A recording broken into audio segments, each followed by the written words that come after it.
עולם הבא, מעין עולם הבא,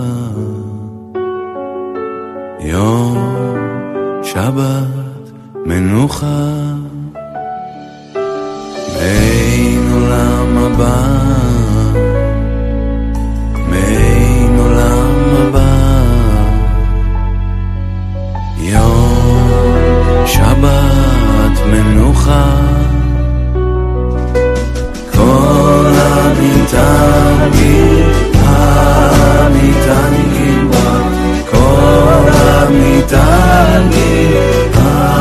המתענגים בה, יזכו לרוב שמחה. כל המתענגים, המתענגים בה, כל המתענגים, המתענגים בה, יזכו לרוב שמחה.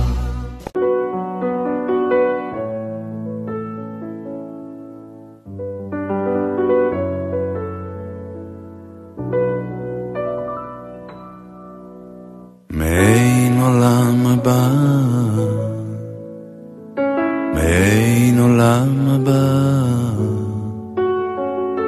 יום שבת מנוחה, מעין עולם הבא, מעין עולם הבא,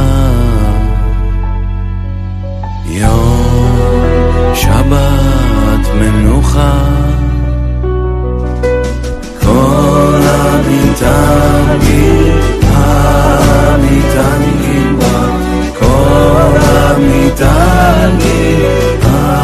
המתענגים בה, יזכו לרוב שמחה. כל המתענגים, המתענגים בה, כל המתענגים, המתענגים. בוקר טוב, שלום à tous à toutes. ברוכים הבאים.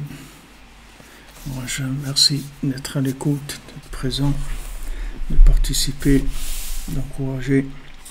Alors on va commencer la préparation pour Hanouka pendant les deux jeudis à venir, ce soir et jeudi aussi, jeudi prochain.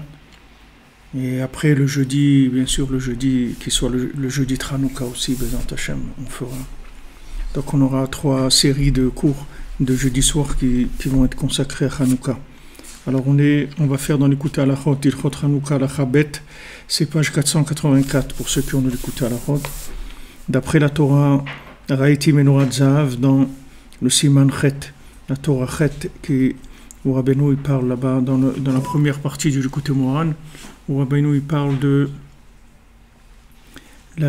Hanouka, du principe de la Menorah. והכלל שעל ידי אריכות הרוח דהיינו גנוחה על ידי ממשיכים רוח חיים לאחיסרון. Alors le principe, c'est-à-dire que Rabbi Nathan toujours, il commence bien sûr par un résumé de la Torah de Rabbeinu, ça toujours commence comme ça, puisque le Likutei Halachot il fonctionne par une vision de la halacha avec une Torah du Likutei Moharan, c'est-à-dire il met les lunettes d'une Likutei Moharan, d'une Torah, et il scanne la halacha avec ça. Donc là, il va scanner le Inyan de Hanouka d'après cette Torah-là. Donc il va nous faire un résumé, mais c'est pas d'afka un résumé, c'est le passage qu'il va utiliser dans la Torah pour analyser le Inyan de Hanouka. Donc le principe, c'est que par le Harirut Haruach, Zani Gnuché, c'est-à-dire par le fait que quelqu'un il soupire, il allonge son souffle, ça amène de la vitalité dans le manque. C'est-à-dire quand quelqu'un il soupire, ça veut dire qu'il a un manque, il souffle.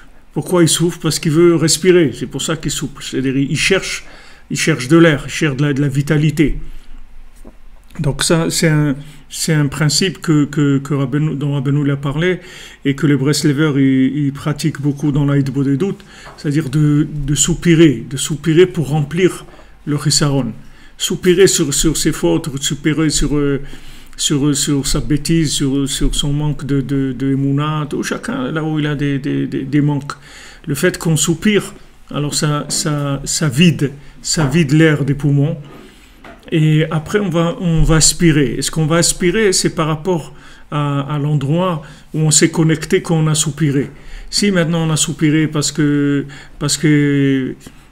nous manque des choses de matérielles ou des ta'avot et tout, alors quand on soupire, on se connecte à ça, et quand on aspire de l'énergie de là-bas. Maintenant, quand on soupire parce qu'on aimerait se rapprocher d'Hachem, parce qu'on aimerait être mieux, etc., alors on aspire de là-bas. Dans les poumons, hein, c'est de l'aspiration. C'est de l'inspiration. C'est-à-dire l'inspiration, elle va venir de l'endroit où tu mets ton tuba là, où tu respires. Alors Rabbeinu dit, attendez, j'ai oublié, j'ai quelque chose que je voulais dire, mais c'est parti. Alors le Chisaron, oui. Donc on va respirer de là-bas, donc on va aspirer. Ah oui, alors les poumons, dans les poumons, il y a Khamisha, la Gemara dit, il y a Khamisha Udnin. Khamisha Udnin, ça veut dire 5 lobes dans les poumons. Ces 5 lobes-là, ils sont par rapport aux 5 Chumashim de la Torah.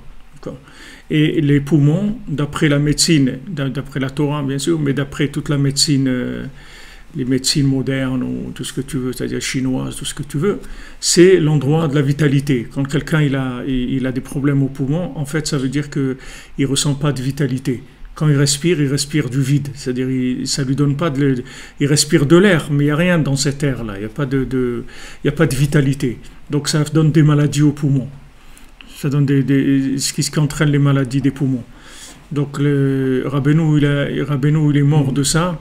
Mais Rabbeinu, bien sûr, c'était pas par rapport à un manque de vitalité, c'était pas ça son inyan. Rabbeinu, il a dit beaucoup des Torahs sur les poumons. Beaucoup, il y a beaucoup de Torahs dans l'Écoute Moran qui parlent des poumons. Alors les poumons, c'est l'endroit de la vitalité. C'est-à-dire quand on respire, et les massés, quand on respire, on respire pas tous le même air. On respire l'air par rapport au manque qu'on ressent. C'est-à-dire le manque, c'est un appel d'air, si on veut. Et après, quand tu respires, les massés, tu respires de là où tu t'es connecté. Alors Rabbeinu, il parle là-bas de Esav, on va voir s'il parle ici, mais il parle de Esav, que Esav, il a dit, j'ai un rave, Yeshli Rav, il a dit, moi aussi j'ai un rave. C'est-à-dire, moi aussi j'ai un rave de Klippa qui me donne de la vitalité. C'est-à-dire que lui aussi, il tire sa vitalité d'un rave. Il y a le rave de Gdusha, que maintenant on soupire pourquoi on est loin pourquoi on est loin de Rabbi Nachman, pourquoi on n'arrive pas à se connecter comme il faut, à écouter ses conseils, à s'annuler, etc. Alors quand on soupire pour ça, on respire de l'énergie qui vient du tzaddik. Et lui, Esav, lui, ce qui lui manque, c'est qu'il lui manque de l'argent, il lui manque des ta'avot, des plaisirs de ce monde. Donc quand il soupire par rapport à ces manques-là. C'est là-bas qu'il tire qui s'alimente. Rav de Klippa. Ah, ouais, il est rek, exactement. Il est rek, il est car aussi. Ouais, Veikar, voilà, il dit Veikar Ruach Chaim Mekabli Min Hatzadik Varav Shebado. Bon, voilà, c'est de ça que Rabbi Nathan il va parler. Donc maintenant, le souffle de vie, on le tire du tzaddik de la génération. Kihu ish asher ruach bo. Parce que le tzaddik, c'est l'homme qui a le souffle en lui. C'est-à-dire, c'est lui qui a l'oxygène spirituel du monde. C'est-à-dire, quand on respire, comme je vous dis, c'est-à-dire, il y a la respiration physique, mais dans la respiration physique, il y a une communication qui se fait et qui alimente la vie qu'il y a dans les poumons. Donc si quelqu'un il est connecté au tzaddik, alors quand il respire, il respire de Ish Asher Ruach Bo, c'est-à-dire l'homme qui a le souffle en lui, c'est-à-dire qui a l'oxygène du monde. Umenu Totseot Chaim, et de lui il sort les Totseot Chaim, ça veut dire les résultats de la vie, c'est-à-dire ça donne la vie. Les Kol Echad Ve'echad Lechol Advekim Bo, chacun et chacun, tous ceux qui sont attachés à lui, qui sont collés à lui. Alors quelqu'un m'a demandé aujourd'hui dans YouTube, je lui ai répondu, mais je ne sais pas si la réponse allait arriver en tout cas. Quelqu'un m'a demandé aujourd'hui, Rabbi Frère, qu'est-ce que ça veut dire être Breslev? Je dis Breslev, ça veut dire aimer Rabbi Nachman, c'est ça être Breslev. Ça c'est la base. Après on passe à table, mais d'abord, il faut aimer Rabbi Nachman, c'est-à-dire il faut. Elle va dire il faut, tu aimes pas, si tu n'aimes pas, tant pis. Mais il faut aimer Rabbi Nachman, ça s'appelle Breslev, être attaché à Rabbi Nachman. Donc chacun, selon son attachement au tzaddik, les mansés, quand il respire du souffle du tzaddik. C'est-à-dire c'est le tzaddik qui lui envoie la respiration, c'est-à-dire son alimentation qui va combler ses manques. Mais il y a des rechaïm qui ne sont pas dvekim be'at tzadik. Donc ici, il fait une équation qui est un petit peu, c'est un petit peu gênant, mais enfin, c'est comme ça, c'est la vie. On ne peut pas plaire à tout le monde. Alors, il dit que les maasés, il y a des rechaïm. Qu'est-ce que c'est des rechaïm? C'est ceux qui ne sont pas attachés au tzadik. Pourquoi ils sont des rechaïm? C'est pas parce que c'est des gens qui sont méchants. C'est parce que, comme on dit, tu mens comme tu respires. C'est-à-dire qu'il respire du mensonge. C'est pas de sa faute. C'est pas qu'il est méchant. C'est qu'il respire de l'air pollué. C'est une conséquence logique. C'est une conséquence, c'est une utilité. Oui, c'est-à-dire c'est le fait qu'il est branché comme quelqu'un s'il vit à Tokyo ou un truc, il est obligé d'avoir un masque à truc et tout parce qu'il y a de la pollution. C'est la même chose. C'est-à-dire il y a de l'air pur qui donne de la vitalité de Hachem, de la vitalité sainte, et de l'air pollué qui vient du côté négatif. Alors, donc eux, ils reçoivent leur souffle du Rav de Klippa. Donc c'est là où Rabbeinu dit que du Rav de Esav, comme c'est écrit Rav rêvé Esav. La Torah dit Rav rêvé Esav. Les rabbanim de Esav. Rav rêvé Esav. Il dit Yeshli Rav. Il a dit Yeshli Rav, ça c'est écrit dans la Torah. Aussi c'est écrit Rav rêvé Esav, c'est-à-dire tous les rabbanim de Esav. C'est-à-dire tous ceux qui sont cholek sur Yaakov.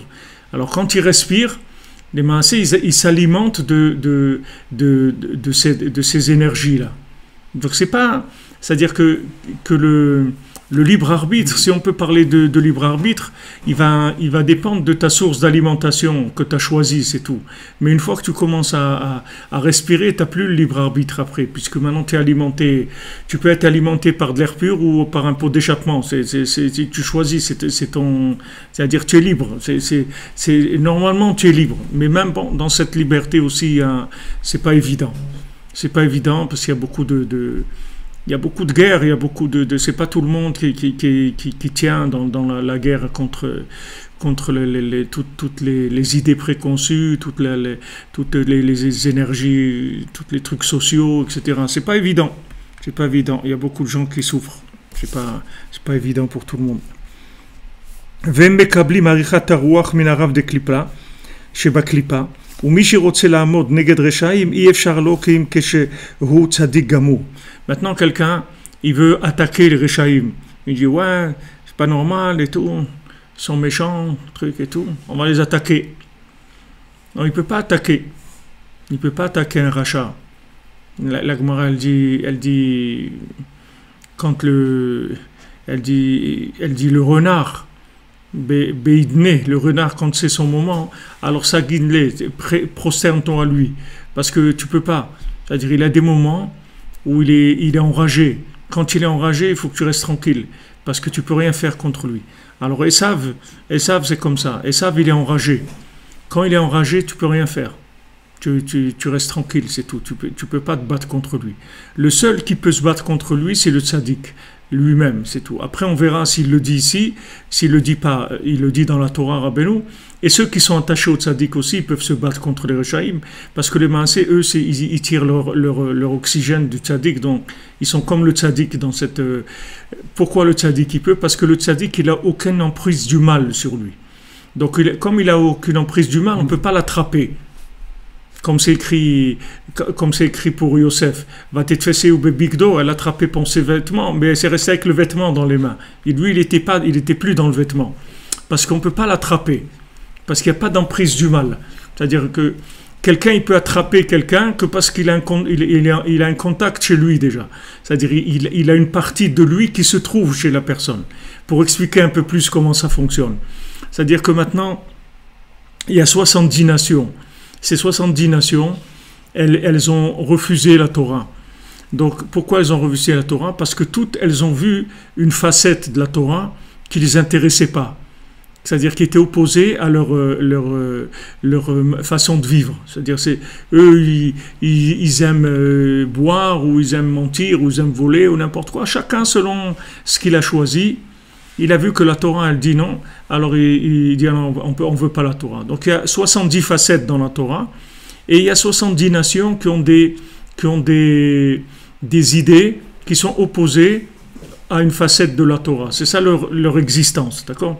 Donc celui qui a la facette de la Torah, il s'alimente du tzaddik de la génération qui lui donne la vitalité de la Torah. Celui qui est pas branché sur le tzaddik, il va s'alimenter de la nation qui est opposée à cette facette de la Torah. Et il rentre sous son pouvoir.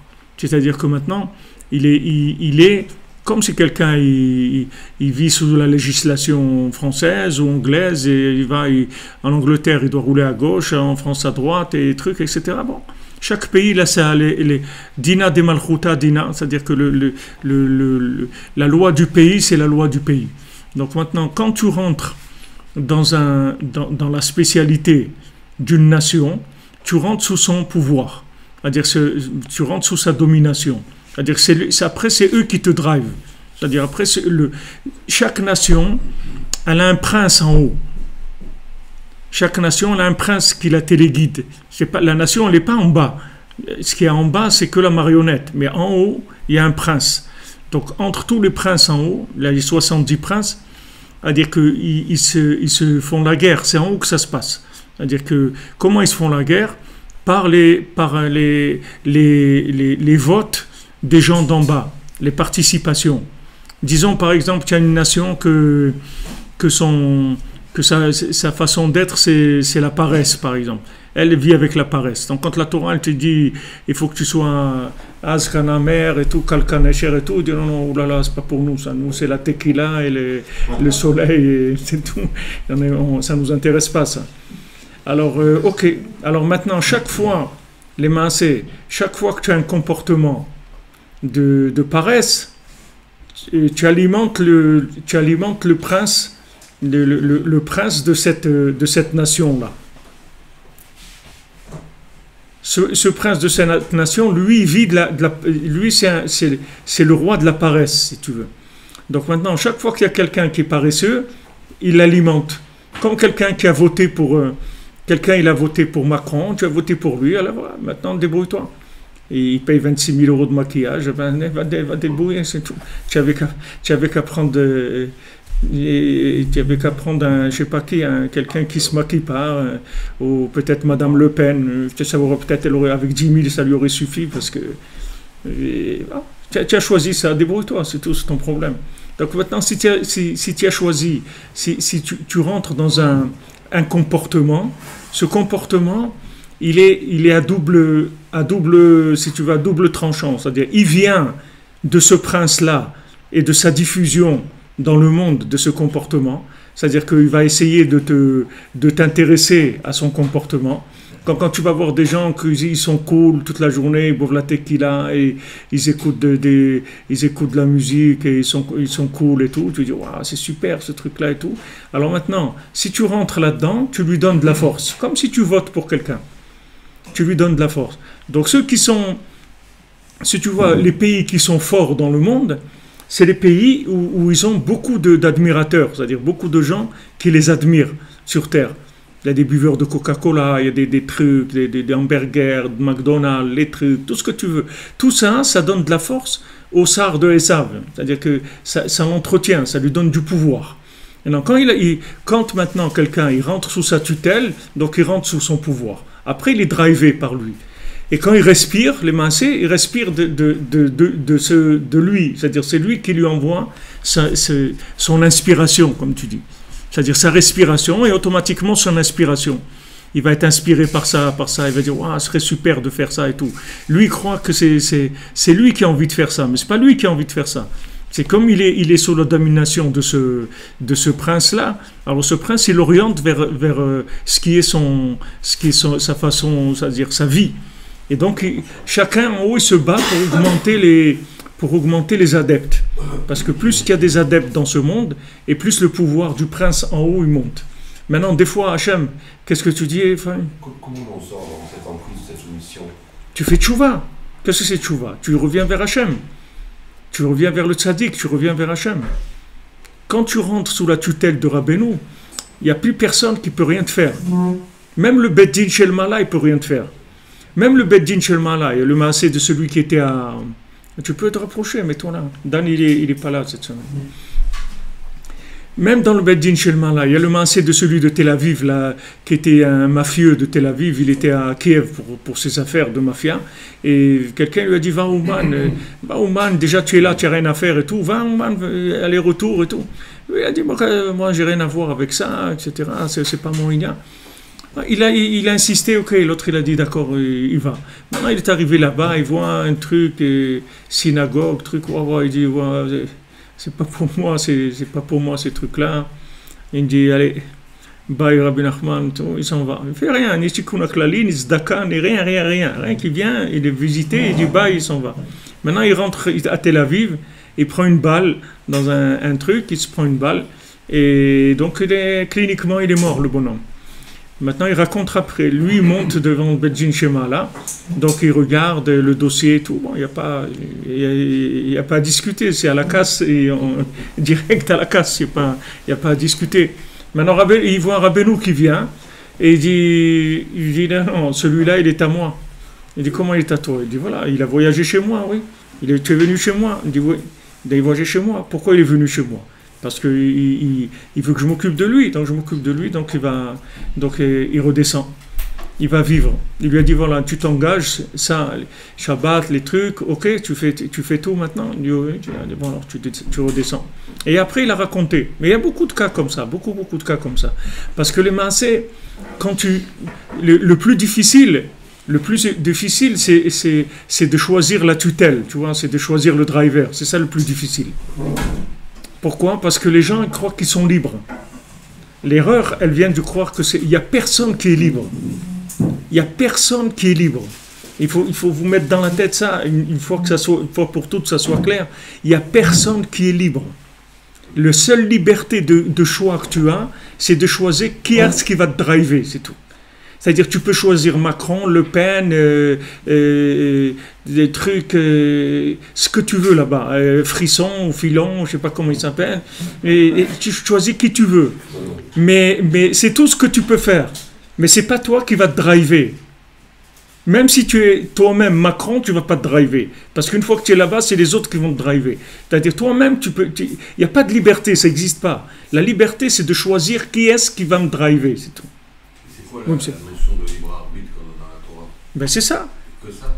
Vous choisissez qui est-ce qui est votre chauffeur, c'est tout. C'est tout. Qu'est-ce que vous pouvez faire? Tu dois choisir celui qui pense pas. Le libre arbitre de quoi? Ok, voilà, prenez le libre arbitre. Qu'est-ce que vous faites avec? Je peux décider quel chemin je prends. Quel chemin vous prenez? Ben oui, vous choisissez le chemin de qui est-ce qui va vous diriger.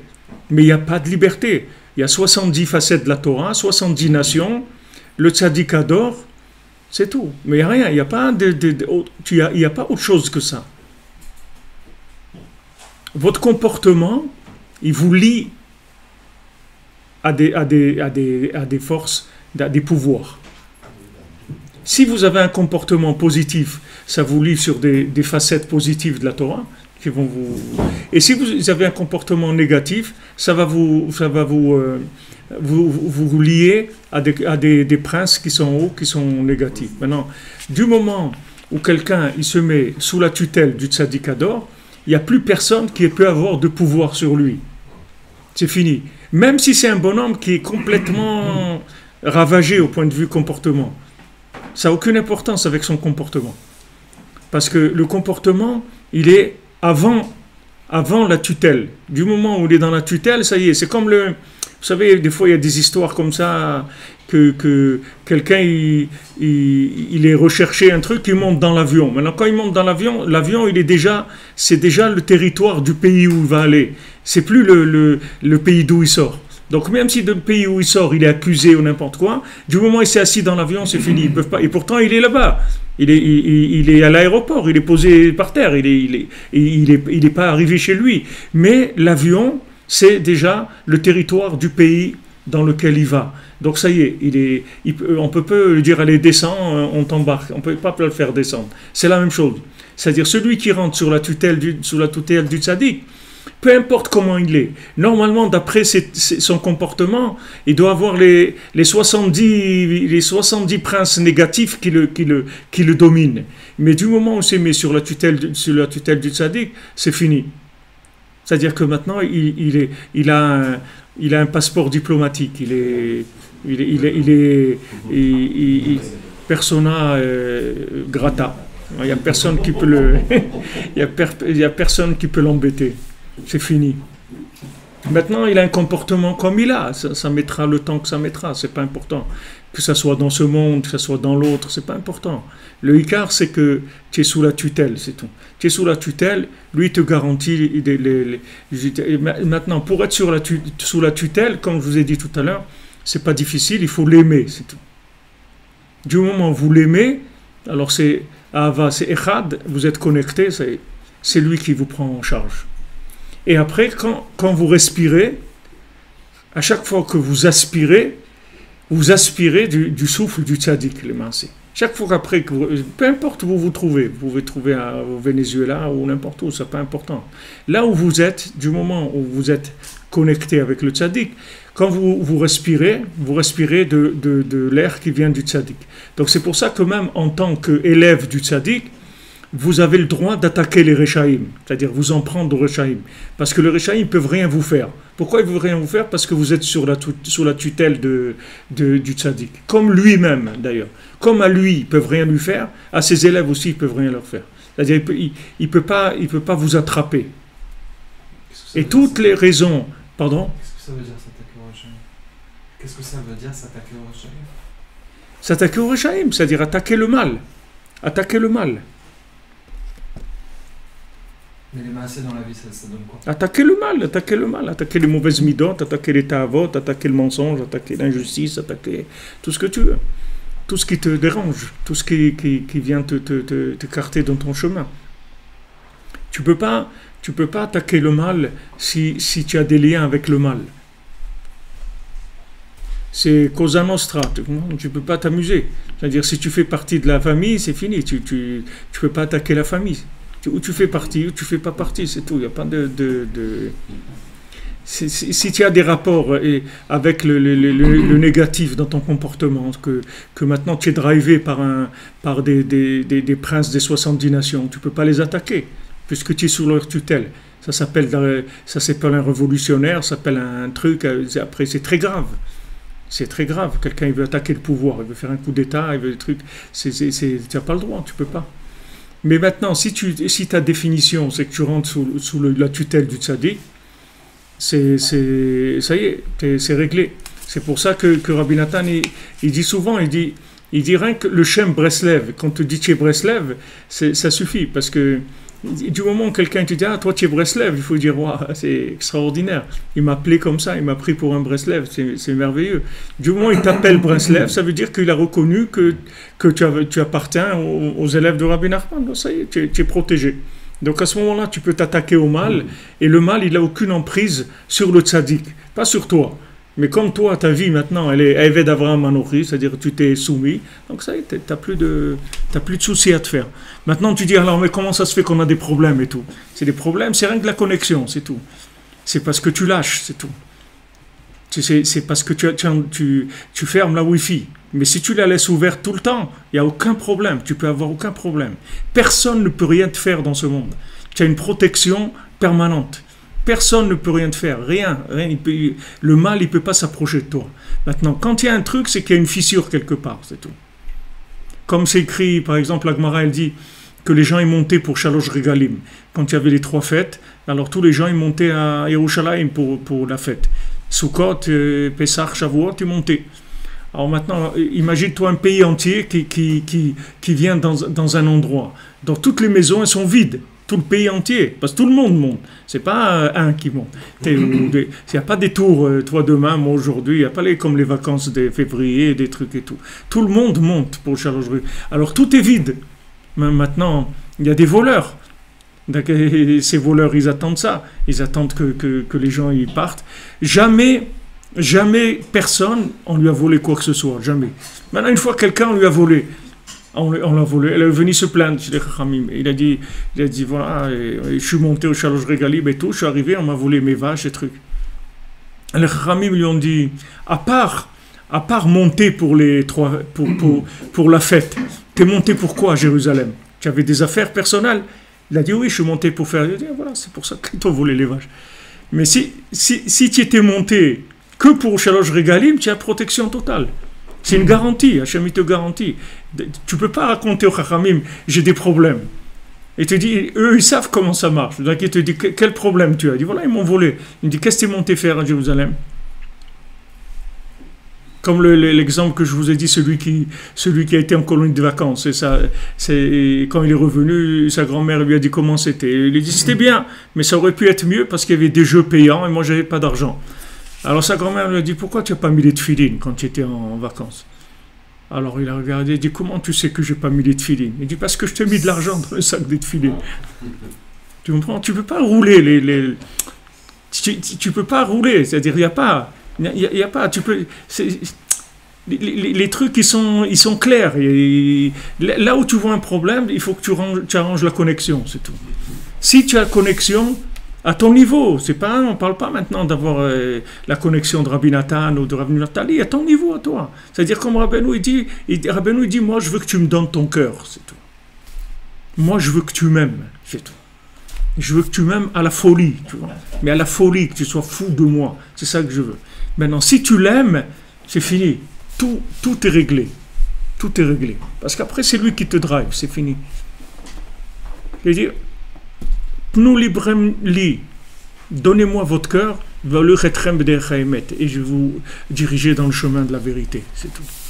Et ça prendra le temps que ça prendra, même si ça ne se fait pas dans cette vie, dans ce monde, ça se fera de l'autre côté, mais tu vas arriver à ton endroit optimisé au maximum dans toutes tes facultés, dans tout le bien qui est en toi, il sera optimisé au maximum.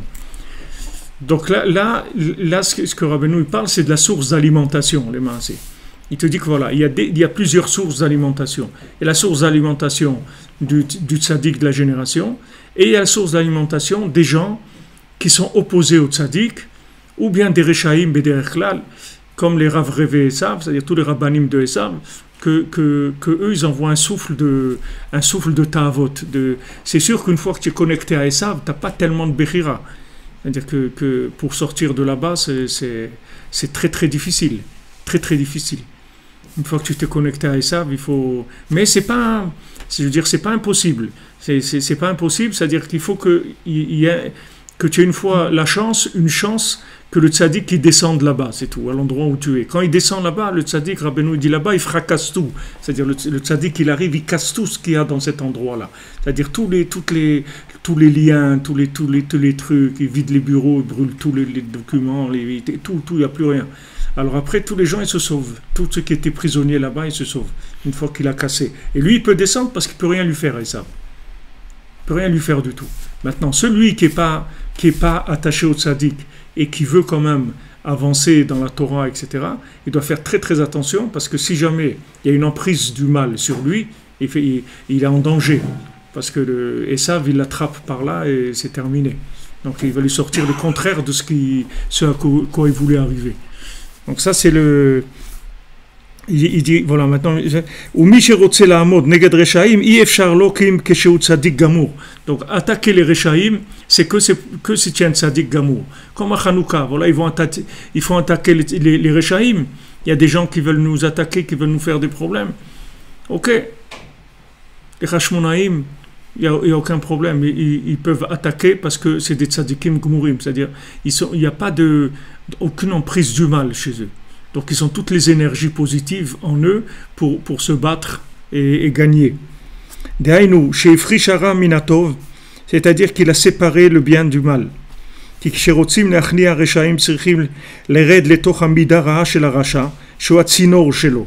voyez, il dit maintenant, si tu veux faire tomber un rachat, alors il faut que tu descendes dans sa midara, c'est-à-dire il a un mauvais comportement, et son mauvais comportement c'est un tuyau, c'est-à-dire c'est sa source d'alimentation, c'est de là où il s'alimente. Comme on dit, je vais te donner un tuyau, ça veut dire, c'est-à-dire je vais te donner un truc pour comment tu vas arriver à faire ça. C'est-à-dire le rachat, il s'alimente avec un conduit, c'est-à-dire sa conduite, elle vient d'un conduit, les massés. La conduite qu'il a, elle vient d'un conduit par lequel on lui envoie l'énergie de ce comportement-là. Donc maintenant, quand on veut faire tomber un rachat, il faut descendre dans son conduit, là où il est. L'achnia ou l'ashpila, de la faire tomber, de la détruire. Valideze, mashpil reshaim adeharetz. Et maintenant, quand il fait ça, alors tu vois le pasouk dans Teilim, le mashpil reshaim adeharetz, que maintenant il fait tomber, il met les reshaim par terre. Alors les rochetevot de mashpil reshaim adeharetz, c'est maïm, esh ruach maïm afar, c'est-à-dire les premières lettres.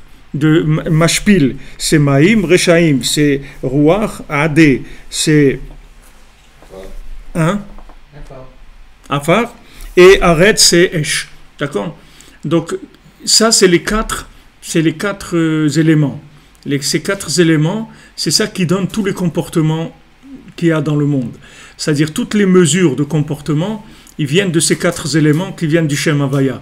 C'est-à-dire que le Shem Havaya, c'est ces quatre éléments. Maintenant, tous les problèmes de midot, quand on parle de problèmes de midot, en hébreu, on ne parle pas de comportement, on parle de mesure. C'est-à-dire, le comportement en hébreu, ça se dit les mesures de la personne. Parce que les maasé, pourquoi quelqu'un se comporte mal, ça veut dire qu'il a trop de feu ou pas assez.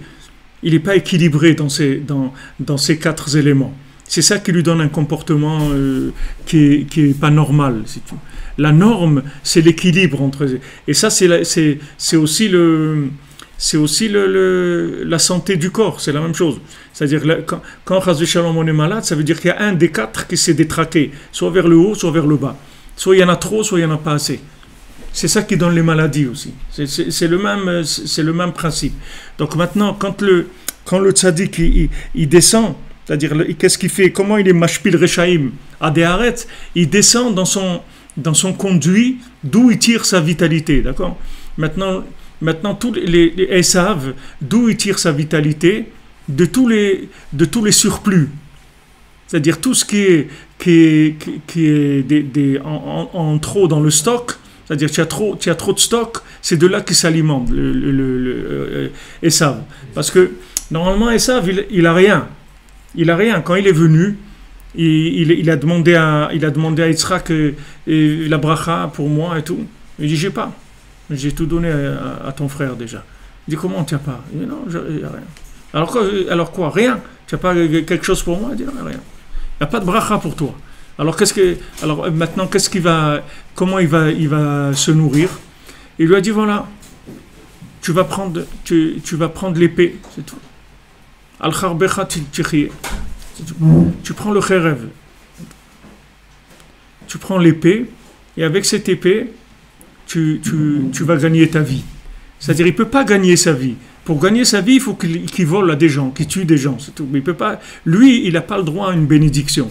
C'est-à-dire, quand tu vois que Esav, il marche, ça veut dire, si tu vois un gros marché de Airbus ou Boeing ou je sais pas quoi, Boeing et tout, c'est-à-dire tu vas, c'est des écoutes, des trucs, des paiements de pots de vin, des trucs. Il n'y a pas de commerce honnête et tout, ça n'existe pas. Et ça, le Pentagone, je ne sais pas combien ils ont, 2500, il y a un chiffre énorme de gens qui font que écouter dans tous les pays, tous les trucs commerciaux, à part les sécurités et tout, mais aussi dans le commerce. C'est-à-dire, ils passent toujours avant les autres, ils viennent, ils vendent moins cher, ils prennent de là. C'est leur travail, c'est comme ça qu'ils vivent Esav. Esav, il a une épée, et avec cette épée, il doit se battre, c'est tout. Mais une bracha, pour lui, il n'en a pas. Donc maintenant, cette épée, quand est-ce qu'elle commence à marcher, quand est-ce qu'il peut prendre? Il peut prendre tout ce qui dépasse. Parce que ce qui est dans les récipients, il ne peut pas le prendre. C'est-à-dire tout ce qu'on fait qui est dans des récipients, il peut rien faire. Mais dès qu'on dépasse la dose, alors lui il prend ça. Donc lui c'est pour ça que il pousse les gens. Il pousse les gens à l'overdose. Parce que quand tu dépasses la dose, c'est lui il a sa parnassa avec ça. Donc il te pousse à consommer plus. Il te pousse à aller au-delà de ce que tu dois faire. Et lui, après de ça, il a sa parnassa. Lui, il vient tranquillement avec l'épée, il ramasse, c'est tout après. Mais il s'alimente de ça. Donc c'est un système très très compliqué. C'est-à-dire c'est pas un truc que tu vas dire bon ça y est, j'ai décidé à partir de demain je commence un régime ou je commence à faire. Non, ne crois pas que c'est comme ça. Tu peux pas décider de faire ce que tu veux. Tu es enchaîné. Tu es enchaîné. Il faut que tu t'arranges. Il faut que tu t'arranges avec ça. Il faut que tu règles les problèmes. Mais la façon de sortir de tout ça, c'est l'équilibre que le tzaddik il te donne. Parce que le tzaddik, Rabbeinu, il dit, rien que tu vois le tzaddik, tous tes trucs ils s'équilibrent, tu vois. Rien que tu vois le tzaddik. Et voir le tzaddik aujourd'hui, ça veut dire que tu vas au Man. Rien que tu vas au Man, sur la tombe de Rabbeinu, tous tes trucs, tous les cholestérol, les trucs, les nianim, dans les midot, c'est-à-dire tous ces trucs-là, ils s'équilibrent. Parce que lui, si tu veux, lui, il est avant, c'est-à-dire qu'il est Yesod Olam, il est avant le Shem Havaya. C'est-à-dire lui, il est Yesod HaPashut. Le tzaddik qui s'appelle Yesod HaPashut. Yesod HaPashut, ça veut dire qu'il y a une cinquième mesure qui est ni le feu, ni l'eau, ni la terre, ni l'air. Et qui inclut les quatre. Donc quand tu vois le tzaddik, tu vois l'origine, d'où sont venus les quatre éléments. Donc tout de suite, les quatre éléments, ils se rééquilibrent, tu vois. Ils se rééquilibrent tout de suite. C'est pour ça que tu peux arriver à avoir la refoua, le zivou, la parnassa, la tchouva, tout ce que tu veux. Parce que le tzaddik, il te rééquilibre tes mesures, c'est tout. Avant, tu avais un dé à coudre, mais maintenant tu pars avec un truc d'1 litre, ou tu avais un seau de 5 litres, maintenant tu as un petit verre de 25 centilitres. Et il te donne les trucs que tu as besoin, par rapport à toi-même, par rapport à ta neshama. Après, c'est des calculs. Mais Rabbeinu dit que dès que tu vois le panim du tzaddik, et le Rav de Tchérin dit voir le panim du tzaddik aujourd'hui, c'est Ouman, ou bien étudier Beyoun de l'Écouté Moran aussi, puisque Chokhmat Adam Taïr Panav, c'est-à-dire que le visage de Rabbeinu, il est dans l'Écouté Moran. Alors quand tu vois ça, ça t'équilibre. Ça équilibre les midot. Et après, tu peux attaquer Esav si tu veux, il n'y a pas de problème. Tu peux l'attaquer Mamash, il n'y a pas de problème. C'est-à-dire qu'il ne peut rien te faire. Il peut rien te faire. Mais sinon, il faut faire attention.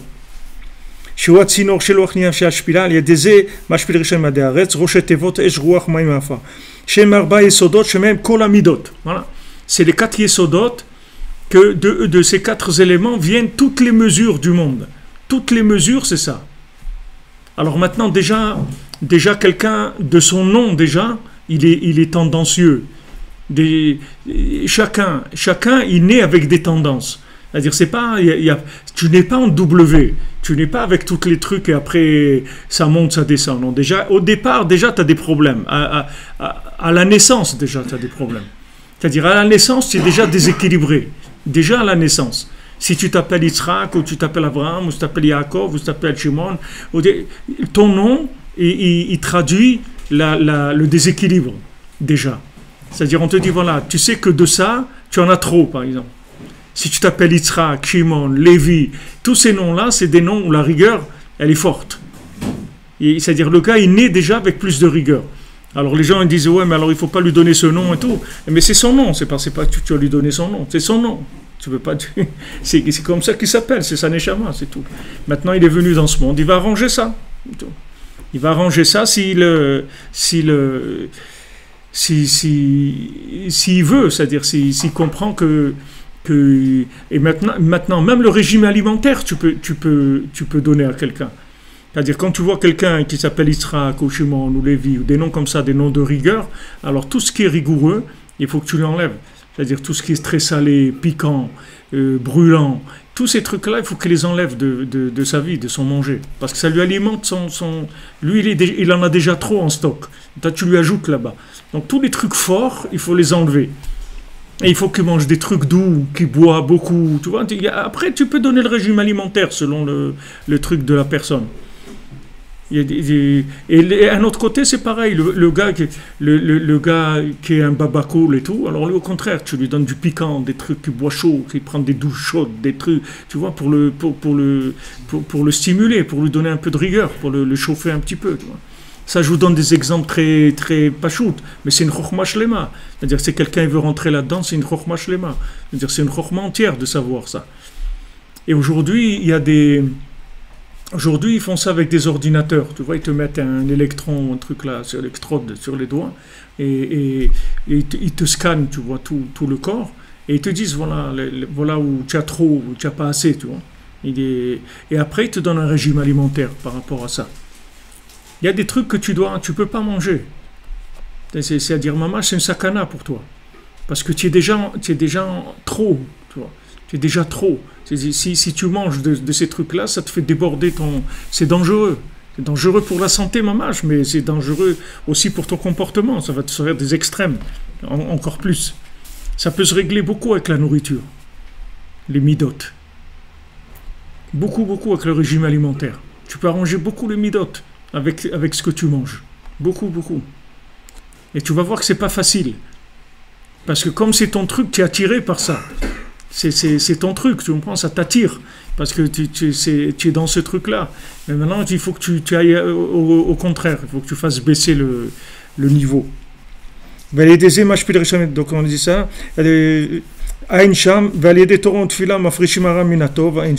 Donc là, il a dit un petit résumé de la Torah de Raïti Menoratzam. Il dit, va voir là-bas. Et maintenant, grâce à la prière, à l'étude de la Torah, on va séparer le bien du mal. Regarde là-bas, Gam Shamanun Piva Kadosh. Et ça, on l'a entendu aussi de la bouche de Rabbeinu, de sa bouche sainte. Shafilu, Kishemekuravim et Mekoshajim la Tzadik Kaze. Que même que maintenant, quand on est proche et on est attaché à un tzadik comme ça, Dainu Tzadik Gamour, c'est-à-dire un tzadik complet, Yecholim Gam Ken la Amod Keneged Reshaim ou Lidgaber Aleem. Donc, ça, on peut attaquer les Reshaim et les vaincre. On peut les vaincre. Celui qui est attaché au tzaddik gamour, donc comme je vous ai dit tout à l'heure, il a la possibilité, il a le droit d'attaquer les Reshaïm. Mais sinon, on n'a pas le droit. S'il est perdu d'avance, c'est-à-dire c'est perdu d'avance. C'est-à-dire il peut pas. Parce qu'il ne peut pas attaquer quelqu'un que c'est lui qui l'alimente. Comme la Gemara elle dit, En bal chov, mais ispanav le fi bal chovo. C'est-à-dire quelqu'un à qui tu dois de l'argent, tu ne peux pas commencer à lui dire, et alors, tu baisses la tête parce que tu lui dois de l'argent, tu ne vas pas commencer à avoir de la... Alors ça c'est pareil, tu lui dois, c'est-à-dire tu t'alimentes de chez lui, tu ne veux pas aller le frapper, tu t'alimentes de chez lui, tu veux le casser, tu peux pas. Donc il faut que tu sois sous la tutelle du tzaddik pour qu'il te coupe de son pouvoir.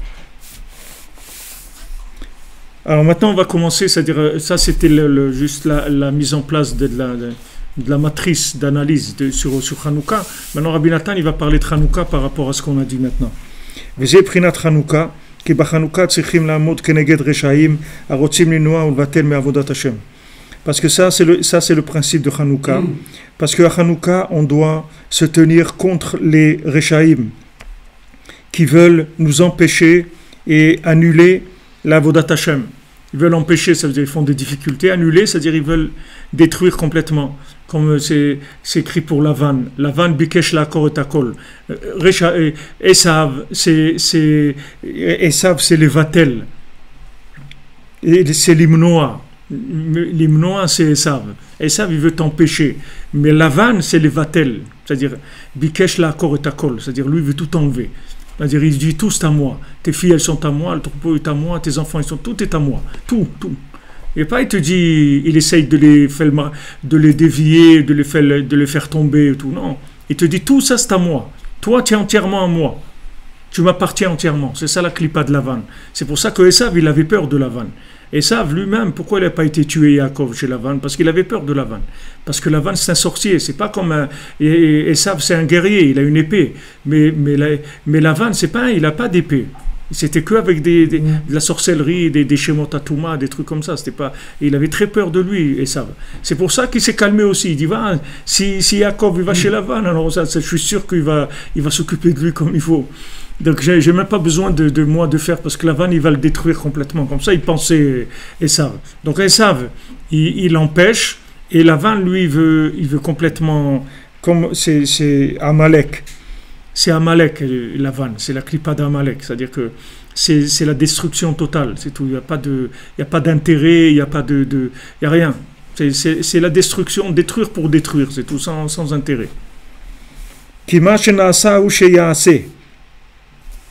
Parce que ce qu'il y a eu, c'est ce qui va se passer. Il ne faut pas croire qu'un jour il y a eu Hanouka.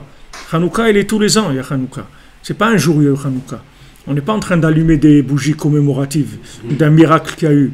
On est en train d'allumer des bougies pour pas qu'ils nous bousillent, oui. C'est-à-dire qu'on est en train de se battre contre les Réchaïm, on est en train de se battre contre le mal. C'est tous les ans, c'est pas commémoratif.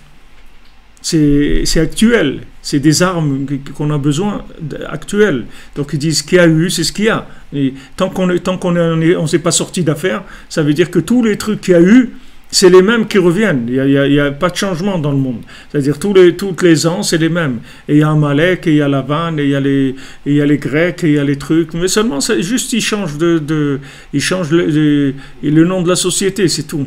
Ils changent de nom. Ils s'appellent comme ça, après ils s'appellent comme ça. C'est tout. Ils font des changements de gérants ou des noms. Ils changent le nom. Mais le boulot, c'est le même. C'est-à-dire ils font toujours la même chose. Donc il dit, ce qu'il y a eu, c'est ce qui se passe maintenant aussi. היינו, כמו שאז, בזמן הנס של חנוכה, עמדה עלינו מלכות יוון עכשיו, להשכיחנו תורתו, להעבירנו חס ושלום, על חוקי רצונו. De la même manière, à l'époque où il y a eu le miracle de Hanouka, que la Malchut Yavan, le pouvoir des Grecs, des Arisha, des méchants, ils sont venus pour nous faire oublier la Torah et pour nous faire transgresser la Torah Chas de Shalom et nous faire transgresser les lois de la volonté divine, c'est-à-dire ce que Hachem nous a demandé de faire, que c'est sa volonté pour notre bien. Il nous a dit voilà, vous allez faire ça, ça et ça. Et nous, comprendre que c'est bien pour nous, c'est difficile. De comprendre que comment de mettre les tefilines, c'est bien pour nous. Comment de faire Birkat Amazon, c'est bien pour nous. C'est difficile à comprendre. Mais on comprend pas. On a confiance que Hachem nous a dit voilà, faites ça et ça. Et voilà, c'est tout. C'est comme ça que vous êtes mon peuple. Et c'est comme ça que vous allez arriver au top de ce que... C'est une question de confiance. Mais on comprend pas. Donc c'est Chouké Retsono, c'est-à-dire c'est des Choukim. Choukim, ça veut dire c'est incompréhensible. Il n'y a pas de logique. Il n'y a aucune logique. Les tefilines ou les trucs, on ne sait pas. Comme il a dit Rav Yitzhak de Berditchev, si Hachem il avait dit de couper du bois, au lieu de mettre les tefilines, j'aurais coupé du bois. C'est tout. Il a dit mets les tefilines, c'est tout. Il n'y a pas de comprendre comment ça marche et trucs. C'est de la soumission. Hachem il veut ça, alors on fait. Alors eux ils sont venus pour nous détacher de nos habitudes, de nos engagements. Donc il faut que tu saches que ça, c'est chaque génération. Il n'y a pas c'est passé. One upon the time. Il était une fois dans l'Ouest. Non, c'est il n'était pas une fois dans l'Ouest. C'est tous les ans, c'est dans l'Ouest. C'est tous les ans, ça revient. Il n'y a pas le bon, la brute, le truand, le truc. Tous ils reviennent. Tous les ans. Il n'y a pas, ils sont pas morts. Ils sont là, ils reviennent. Seulement, ils changent les habits, c'est tout. Une fois, ils s'appellent comme ça, une fois, ils s'appellent comme ça. Il n'y a pas il n'y a pas Mais le klal de la Torah, c'est un klal gadol. C'est-à-dire, Rabbi Nathan, il dit ce principe-là. Il faut savoir que tout ce qui est écrit dans la Torah, tout ce qui est écrit dans tous les Nevi'im, c'est tout le temps d'actualité. Jamais c'est de l'histoire. Nous, il n'y a pas d'histoire. C'est de l'histoire vivante, c'est pas de l'histoire. C'est juste, ça te raconte ton histoire que tu vas vivre, c'est tout. On te dit, voilà ce qui va t'arriver. Il va t'arriver tout ce qui est écrit dans la Torah et tout ce qui est écrit dans tout le Tanakh. Dans tout le Tanakh, tu prends Yoshua et tu prends les Shmuel, les Melachim, tout ce que tu veux. Tout ce qui est là-bas, ça se passe tout le temps. Et si quelqu'un, Rabbi Nathan, il dit qu'il croit que c'est de l'histoire, il est complètement à côté. Ils croient qu'on est en train l'histoire juive, comme on nous disait à l'école. On va faire l'histoire juive. Qu'est-ce que ça veut dire l'histoire juive? L'histoire juive, c'est maintenant. L'histoire juive, c'est maintenant. Voilà, le roi des trucs, l'Arabie Saoudite, il va à la synagogue à Paris, il veut refaire des liens avec la communauté juive, avec Israël, etc. Puis il y a un qui se lève comme ça, il dit c'est fini toutes ces histoires-là, des trucs extrémistes, on a envie de vivre, on a envie des trucs. Et voilà, il dit où elle est la vie? La vie, elle est close à Israël. Alors on va faire la paix, on va travailler ensemble, etc. Il y a des mouvements dans le monde. Ces mouvements-là, ils sont tous écrits déjà. C'est-à-dire que tout est déjà dedans. Il faut juste savoir comment ça s'interprète au moment où ça s'interprète. Mais en tout cas ici, il faut savoir que les Grecs qui sont là, et ils veulent nous faire oublier la Torah, et ils veulent nous enlever le Kiyum Torah. Il n'y a pas eu de changement. Il y a eu des fois, il s'est appelé Staline, des fois il s'est appelé Napoléon, des fois il s'est appelé... D'ailleurs pour Napoléon, car Rabbeinu il a dit la Torah 29, Rabbeinu, avec la Torah 29, il a dit il est descendu, et Rabbeinu il a tué Napoléon avec la Torah 29. C'est écrit comme ça, dans les Mefarshim. Il a fait tomber Napoléon en disant la Torah 29. La Torah 29, c'est comme ça qu'il est descendu dans le tuyau de Napoléon qui lui a cassé. C'est pour ça que là-bas, il parle de Franck, il y a plusieurs endroits dans la Torah où Rabbeinu il parle de lui. Il l'a rencontré et tout, mais après, il savait que c'était un homme extrêmement dangereux pour ça, c'est-à-dire par rapport aux Grecs, c'est-à-dire à cette clipa-là. La récupération des trucs, le consistoire, les trucs, et encore le consistoire, tout ça, c'est parce qu'il s'est arrêté. Mais si c'était pas arrêté, c'était pire que Staline encore. C'est des trucs c'est plus en finesse. C'est plus en finesse. Les gens ne se rendent pas compte, mais c'est beaucoup plus en finesse. Mais c'est la même chose. Le but, c'est le même. C'est de nous déconnecter d'Hachem. Pourquoi nous déconnecter d'Hachem? Parce que si on déconnecte, alors ça, vivez avec ça, c'est tout. Il s'alimente de ça. Il s'alimente du fait que nous, on se trompe.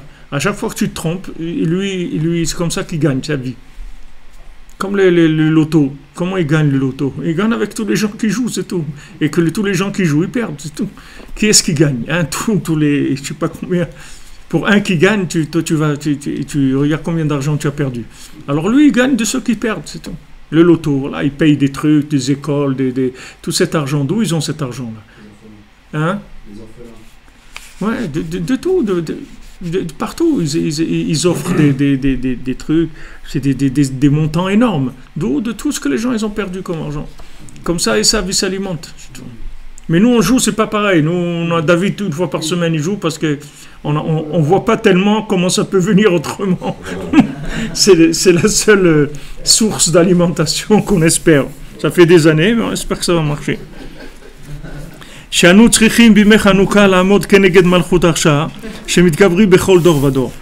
maintenant, pendant les jours de Hanouka, on doit se tenir contre le pouvoir négatif qui vient se renforcer dans chaque génération.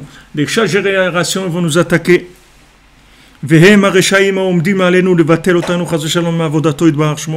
Et ça, ce sont les Reshaïm, les mécréants qui se tiennent contre nous et qui veulent nous faire tomber de notre service divin. Et nous, on doit maintenant se renforcer et les attaquer, se battre contre eux. Donc maintenant, tu ne peux pas attaquer ces gens-là si tu n'as pas la force du tzaddik. Ou toi, tu es le tzaddik. Bon, si on est là, c'est déjà que l'affaire elle est déjà réglée. Et donc, qu'est-ce que nous reste? C'est-à-dire qu'on peut tirer la connexion du tzaddik, c'est-à-dire être sous la tutelle du tzaddik. C'est tout. Sinon, tu ne peux pas te battre. Il rentre chez toi. Regarde comment il rentre. Regarde partout. De partout, il rentre. Il rentre, regarde, de partout. Ça rentre de partout. Tu peux fermer les fenêtres. Tout, il rentre de partout. Tu ne peux pas te protéger. Il faut qu'il y ait un souffle de vie. C'est tout. C'est la seule chose qui peut te sauver. Mais sinon, tu ne peux pas te protéger. Vizé Prinat Ner Hanouka. C'est ça quand on allume le nerf de Hanouka. Quand on allume la bougie de Hanouka, le massé, on allume la lumière du tzaddik. Qui a tzaddik nikra or. C'est le tzaddik qui s'appelle lumière. Comme je katouv imru tzaddik kitov. Comme c'est écrit, dites le tzaddik parce que le tzaddik il est bien. Ventov et la or. Quand on dit Tov, c'est la lumière. Comme Hachem il a dit dans Bereshit, que Vayar Elokim et Or ki Tov, il a vu que la lumière, ça s'appelle bien. Kizé Tzadik ou Tov Gamour. Parce que ce Tzadik là, il est Tov Gamour. C'est-à-dire c'est que du bien, 100%. Pas 99, 100% bien. C'est-à-dire totalement bien. Il n'y a aucune emprise du mal. Qui frichara les gamre benishar kulotov. Parce qu'il a complètement séparé le mal du bien. Et il lui reste que le bien, c'est tout. Et Rabbeinu, il s'est battu. Rabbeinu, c'est pas quelqu'un, tu dis, il est né avec... il est né, il était envoyé déjà de son enfance, qu'il était très doué. Tout. Pas du tout. Rabbeinu était doué de rien du tout. Rabbeinu, tout, ça a été la guerre. Il n'y a pas. Tout, des pleurs, la guerre, tout. Des heures dans le mikvé glacé, 5 heures, 6 heures dans le mikvé glacé, des trucs, c'est la guerre, chaque chose. Pour enlever les nerfs, pour enlever le manger, pour enlever les ta'avot, pour enlever tout. Mais Rabbeinu, il est arrivé, il a gagné, mais la guerre. Pas, il est né avec des avantages. Il est né sans aucun avantage, rien du tout. Il a un avantage social qu'il avait, c'est qu'il descendait du Baal Shem Tov. C'est tout. Mais c'était un avantage social. Ce n'était pas un avantage dans ce qu'il était. Dans ce qu'il était, Rabbeinu, il a attaqué toutes les midotes. Et il avait des difficultés dans toutes les midotes. Même dans l'union des femmes et tout, quand il a eu des épreuves, il a eu des épreuves. C'est-à-dire dans tout. Mais seulement quand il est monté, c'est tout. Il est sorti de tout ça. Et il est arrivé à complètement enlever le mal, les gamrés. Et s'il n'avait pas ça, jamais il aurait pu nous sortir à nous. Parce que celui qui est né déjà... c'est-à-dire celui qui est né bourgeois, il ne peut pas comprendre qu'un bonhomme il n'a pas de quoi manger, tu comprends? Il ne peut pas comprendre ça. Mais comment tu n'as pas de quoi manger? Comment tu n'as pas de quoi manger? Manger de la brioche. Hein? Vous n'avez pas de pain, manger de la brioche. Ah, c'est la brioche. Ils comprennent que, c'est-à-dire que les gens, ils peuvent pas comprendre que quelqu'un qui est pas comme eux, quand quelqu'un il est arrivé, c'est que si tu as commencé d'en bas que tu peux comprendre les autres et que tu peux aider les autres aussi. Mais si tu commences en haut, il y a tous ceux qui sont en bas, tu peux pas les comprendre du tout. Tu sais même pas qu'est-ce que c'est un autre monde complètement. Donc Rabbeinu, tu vois dans Shifrei Haran, si vous lisez Shifrei Haran, vous allez voir que Rabbeinu c'était pas, il n'est pas né un tzaddik. Rabbeinu il est devenu un tzaddik. Mais il n'est pas né un tzaddik du tout. Il est devenu un tzaddik, il s'est battu, il est arrivé, il a gagné, et il a affaibli le côté négatif, et d'un autre côté, il a acquis une compréhension totale de toutes nos faiblesses. C'est-à-dire, il nous comprend parfaitement. C'est le seul qui peut te comprendre, parce que chaque point, il s'est battu pour l'avoir. Il n'y a rien qui lui est venu facile. Rabbeinu, il y avait des jours où Mamash, quand il venait Rabbi Nathan et tout, il y a des jours où Rabbeinu il était fatigué, il disait pourquoi chaque chose comme ça me vient avec la guerre, chaque chose, rien. Rabbeinu ne pouvait pas commencer une journée normale, c'est-à-dire tout le temps c'était la guerre, tout le temps. Jamais de repos, pas un moment de repos, pas un moment de répit, rien. Tous les jours il voulait prier, il veut commencer la prière, il ne peut pas prier, il ne peut pas commencer à prier. Alors il essaye de chanter de trucs. Il ne se rappelle d'aucune chanson. Rien. Il n'avait pas les MP3 ou les trucs. Il ne se rappelle d'aucune chanson. Rien du tout. Et il attend jusqu'à qu'après il y a une chanson qui lui vient et il commence à chanter un petit peu. Et ça s'ouvre un petit peu. Le cœur il s'ouvre un petit peu. Et après il commence à dire un mot de tfila et encore un autre. Mais tout la guerre, parce que Rabbeinu, il lâchait pas prise. Nous, qu'est-ce qu'on fait? Nous, ça marche pas, ça change rien pour nous. On fait rien, c'est-à-dire, on vient, on fait la tfila, et d'accord, et ça marche pas, ben tant pis, c'est tout. Comme il disait une blague au Maroc, je sais pas si c'est vrai, c'est une blague, il dit, quelqu'un, il a été à la synagogue pour prier, alors il s'est pris un clou dans la tête, il y avait un clou qui dépassait. Alors, quand il est rentré dans la synagogue, ça lui a donc donné un coup dans la tête. Alors il a dit, moi aussi, de toute façon, j'avais pas envie de prier. C'est-à-dire que c'est pas, c'est-à-dire que la personne, elle vient, ça s'ouvre pas, mais va pas. Mais Rabbeinu, c'était pas comme ça. Rabbeinu, il attrapait un truc, tant qu'il l'avait pas, il lâchait pas. On va dire, ça peut prendre des heures, mais il y a pas, il va arriver. Mais ça commence à zéro. Et tous les jours comme ça. Tous les jours comme ça. C'est pas, ça y est, maintenant il est installé. Il y a pas, ça se ferme tous les jours, il doit l'ouvrir tous les jours. Comme les puits de Yitzhak, il lui bouche ses puits, après il lui donne des bouchées, après il lui bouche, il débouche, sans arrêt comme ça. C'est cette force-là qu'il a Rabbeinu. C'est la force de la guerre, c'est pas les tranquilles, la bourgeoisie religieuse, les tzadikim qui sont dans les sphères et trucs. C'est pas Rabbeinu, c'est pas des sphères. Rabbeinu, il a commencé en bas et chaque chose il s'est battu et il l'a obtenu. Il n'a pas lâché un truc. Pas un truc, il a dit bon, c'est pas grave, on va s'occuper. Non, il n'y a pas de c'est pas grave. Tout, il a fait. Tout, mais la guerre, dans tout. Donc ça se sent dans tous les enseignements de Rabbeinu, il y a ce koach-là. Il y a cette force-là, de se battre, c'est tout, de ne pas lâcher. Tout ça, maintenant, tu peux le faire parce que tu peux rentrer sous sa tutelle, tu as une protection. Valken nikra tov, dainu or, zeprinat ner Chanukah, she'anu mamshichim bekablim koach hatzadik ki nikra or. Donc c'est ça, ner Chanukah. Les mains, c'est quand on allume ner Chanukah, et ner Shabbat aussi, c'est bien dire aux femmes quand elles allument les nérodes de Shabbat aussi, que qu'elles ont la kavana de répandre la lumière du tzaddik dans le monde. C'est la kavana de la kat nerot Shabbat. Et de la kat nerot Chanukah, c'est la même chose. Parce que nerot Chanukah et nerot Shabbat, c'est le même principe. C'est ce qu'il a dit Rabbi Nathan avant de mourir. Il a dit que sur ça, il avait beaucoup d'halachot sur les nerot de Rabbi Nathan. Il est mort à Sarah Betevet, donc c'est juste un peu quelques jours, c'est-à-dire après Chanukah. Et il avait beaucoup à dire encore sur les nerot de Shabbat et les nerot de Chanukah. Halacha maintenant.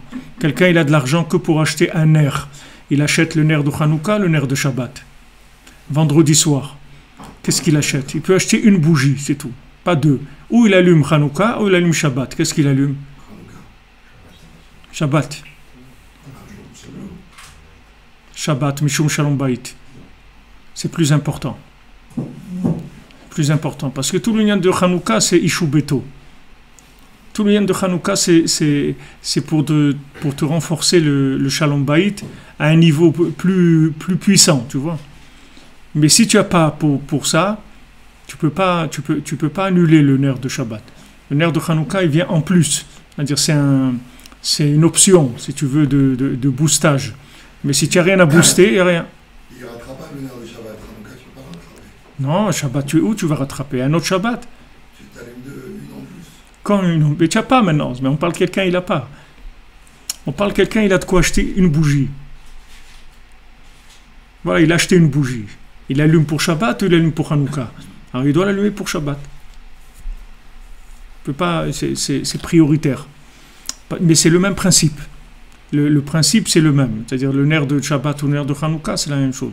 Shabbat c'est le tzaddik et le ner du Shabbat c'est le or du tzaddik comme le ner de Chanukah. Maintenant quand on fait la bracha quand on allume le ner de Chanukah, alors il faut dire l'adlik ner Chanukah, pas l'adlik ner shel Chanukah. Il faut dire l'adlik ner Chanukah parce que c'est le rocher Tevot, c'est Nachal de l'adlik ner Chanukah. Et ça c'est même dans les kavanot d'Arizal. Si vous prenez Peretz Chaim, vous verrez que c'est les kavanot du Arizal, c'est le Shem Nachal.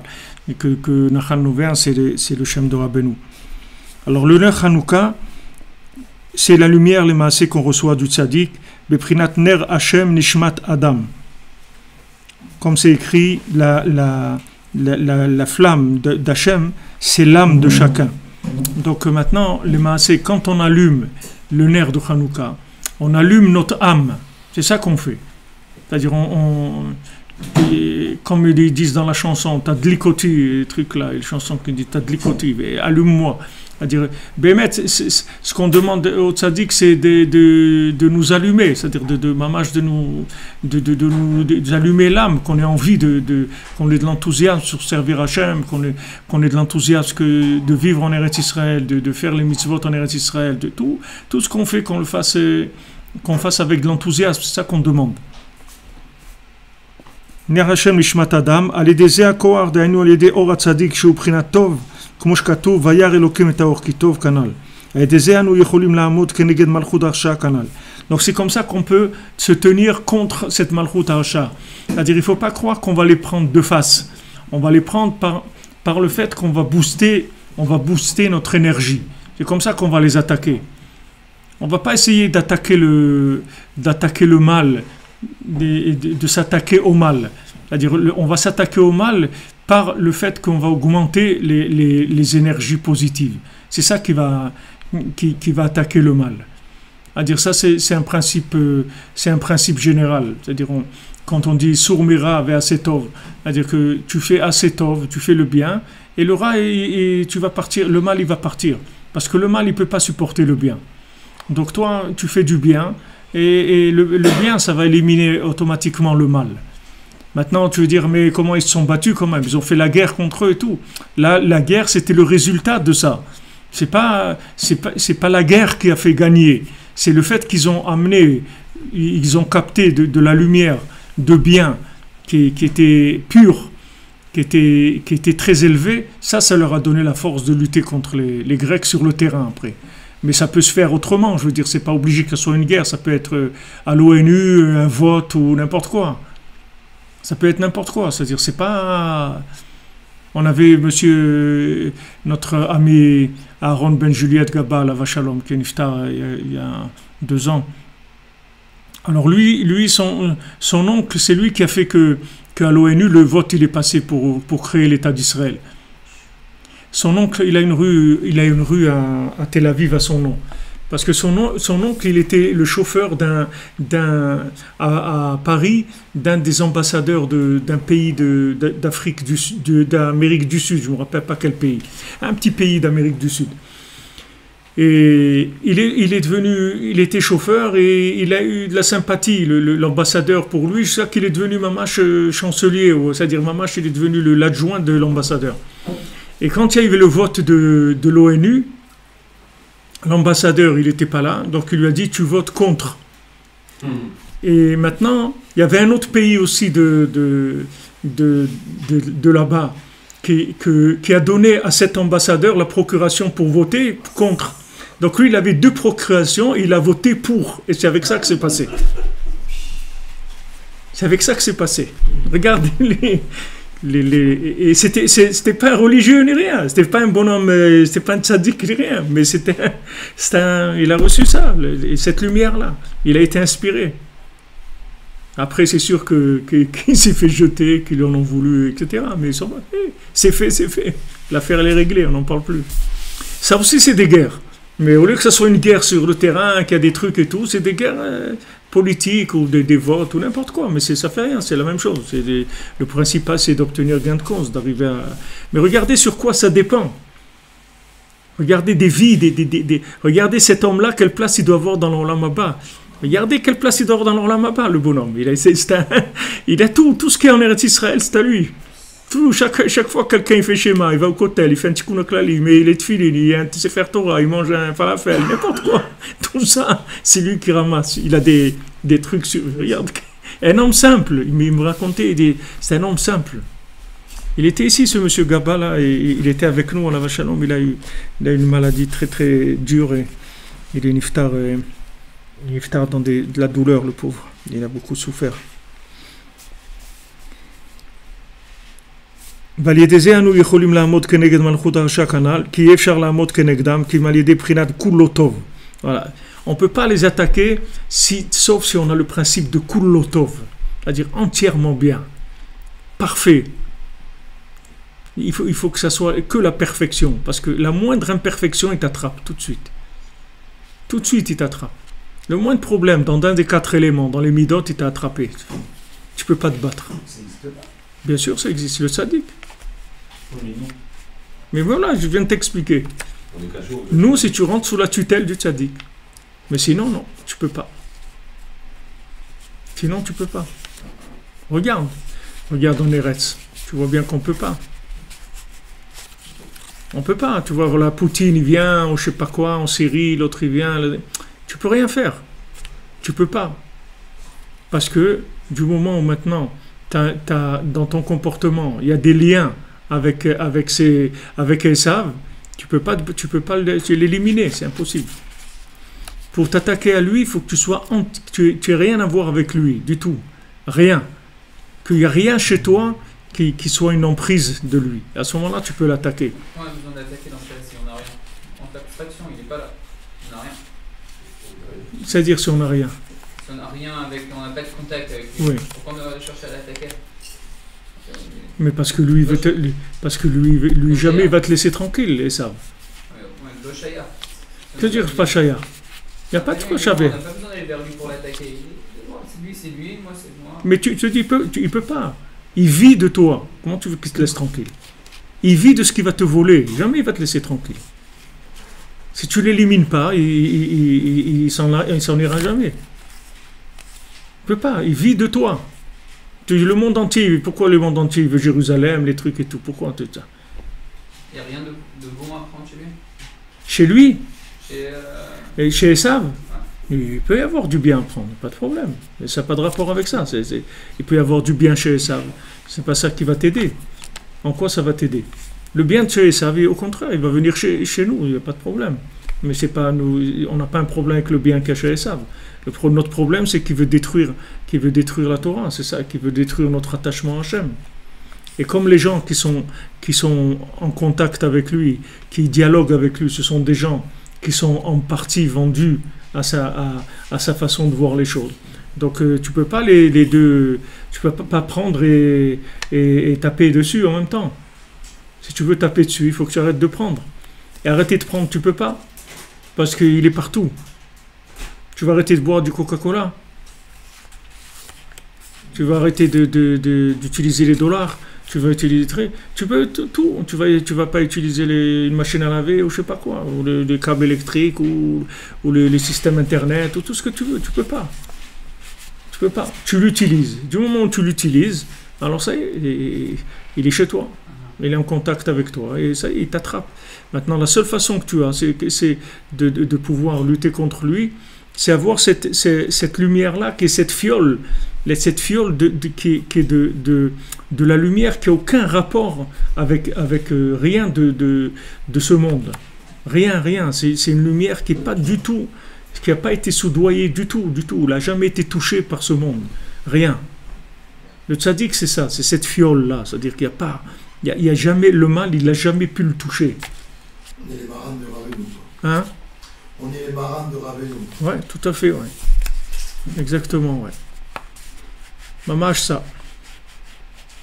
Et Baruch Hashem on a le mérite de savoir ça. Au moins tu allumes le nerf de Hanouka, tu sais qu'est-ce que tu es en train de faire.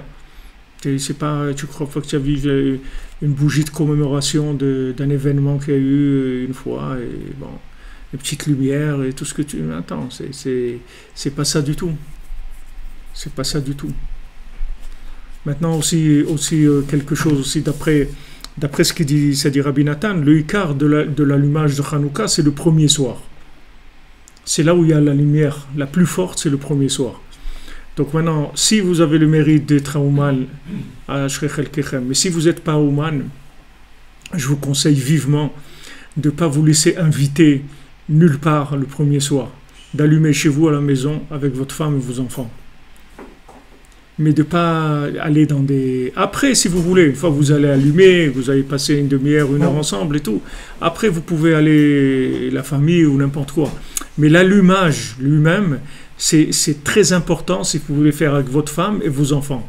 À la maison, votre allumage à vous avec Ishu Beto. Ça fait partie des grands tikkunim de l'allumage. Un que le premier soir, Beikar. Hein? Tu peux inviter des gens. S'ils rentrent sous ton truc, il n'y a pas de problème. Mais n'invite pas des gens qui vont commencer à te faire de la zizanie. Tu comprends? Ne sois pas mécarev des gens. C'est pas le moment de mécarev des gens. C'est-à-dire, après, il y a une heure après, il n'y a pas de problème. Mais tu peux y aller. Mais les autres soirs aussi. Mais le premier soir, l'allumage, c'est-à-dire il faut essayer d'avoir cette attitude-là de chercher quelque chose de parfait, tu vois, de quelque chose de pur, de parfait, d'intègre, tu vois, d'être tous ensemble pour ce moment-là. C'est très très important de chanter ensemble, de vivre ce moment-là ensemble. Ça donne beaucoup de force dans la maison. C'est mamash le hors de Rabbeinu net, tu vois, un truc pur, sans interférence. C'est important. Maintenant, si tu as le srout chez Rabbeinu, tous sont inclus avec toi.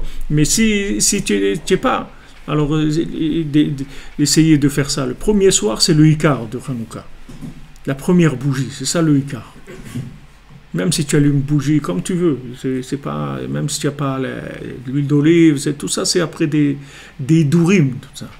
Mais avant de parler d'embellir la chose, il faut déjà qu'il y a la fiancée d'abord. Après, on parle de l'embellir. Déjà qu'il y a quelque chose à embellir.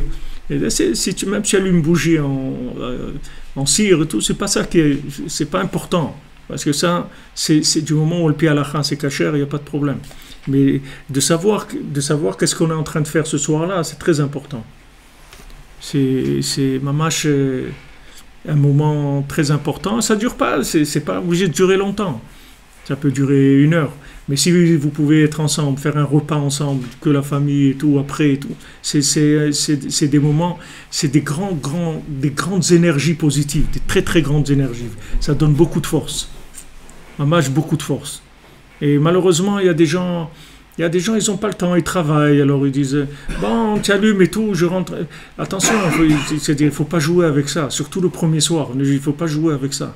Il faut rentrer dès que c'est la nuit, rentrer à la maison et faire ce qu'il y a à faire. Il ne faut pas y jouer avec le nerf de Hanouka, de dire bon, les enfants ils ont qu'à allumer, moi je viendrai plus tard et tout. Il n'y a pas un nian comme ça.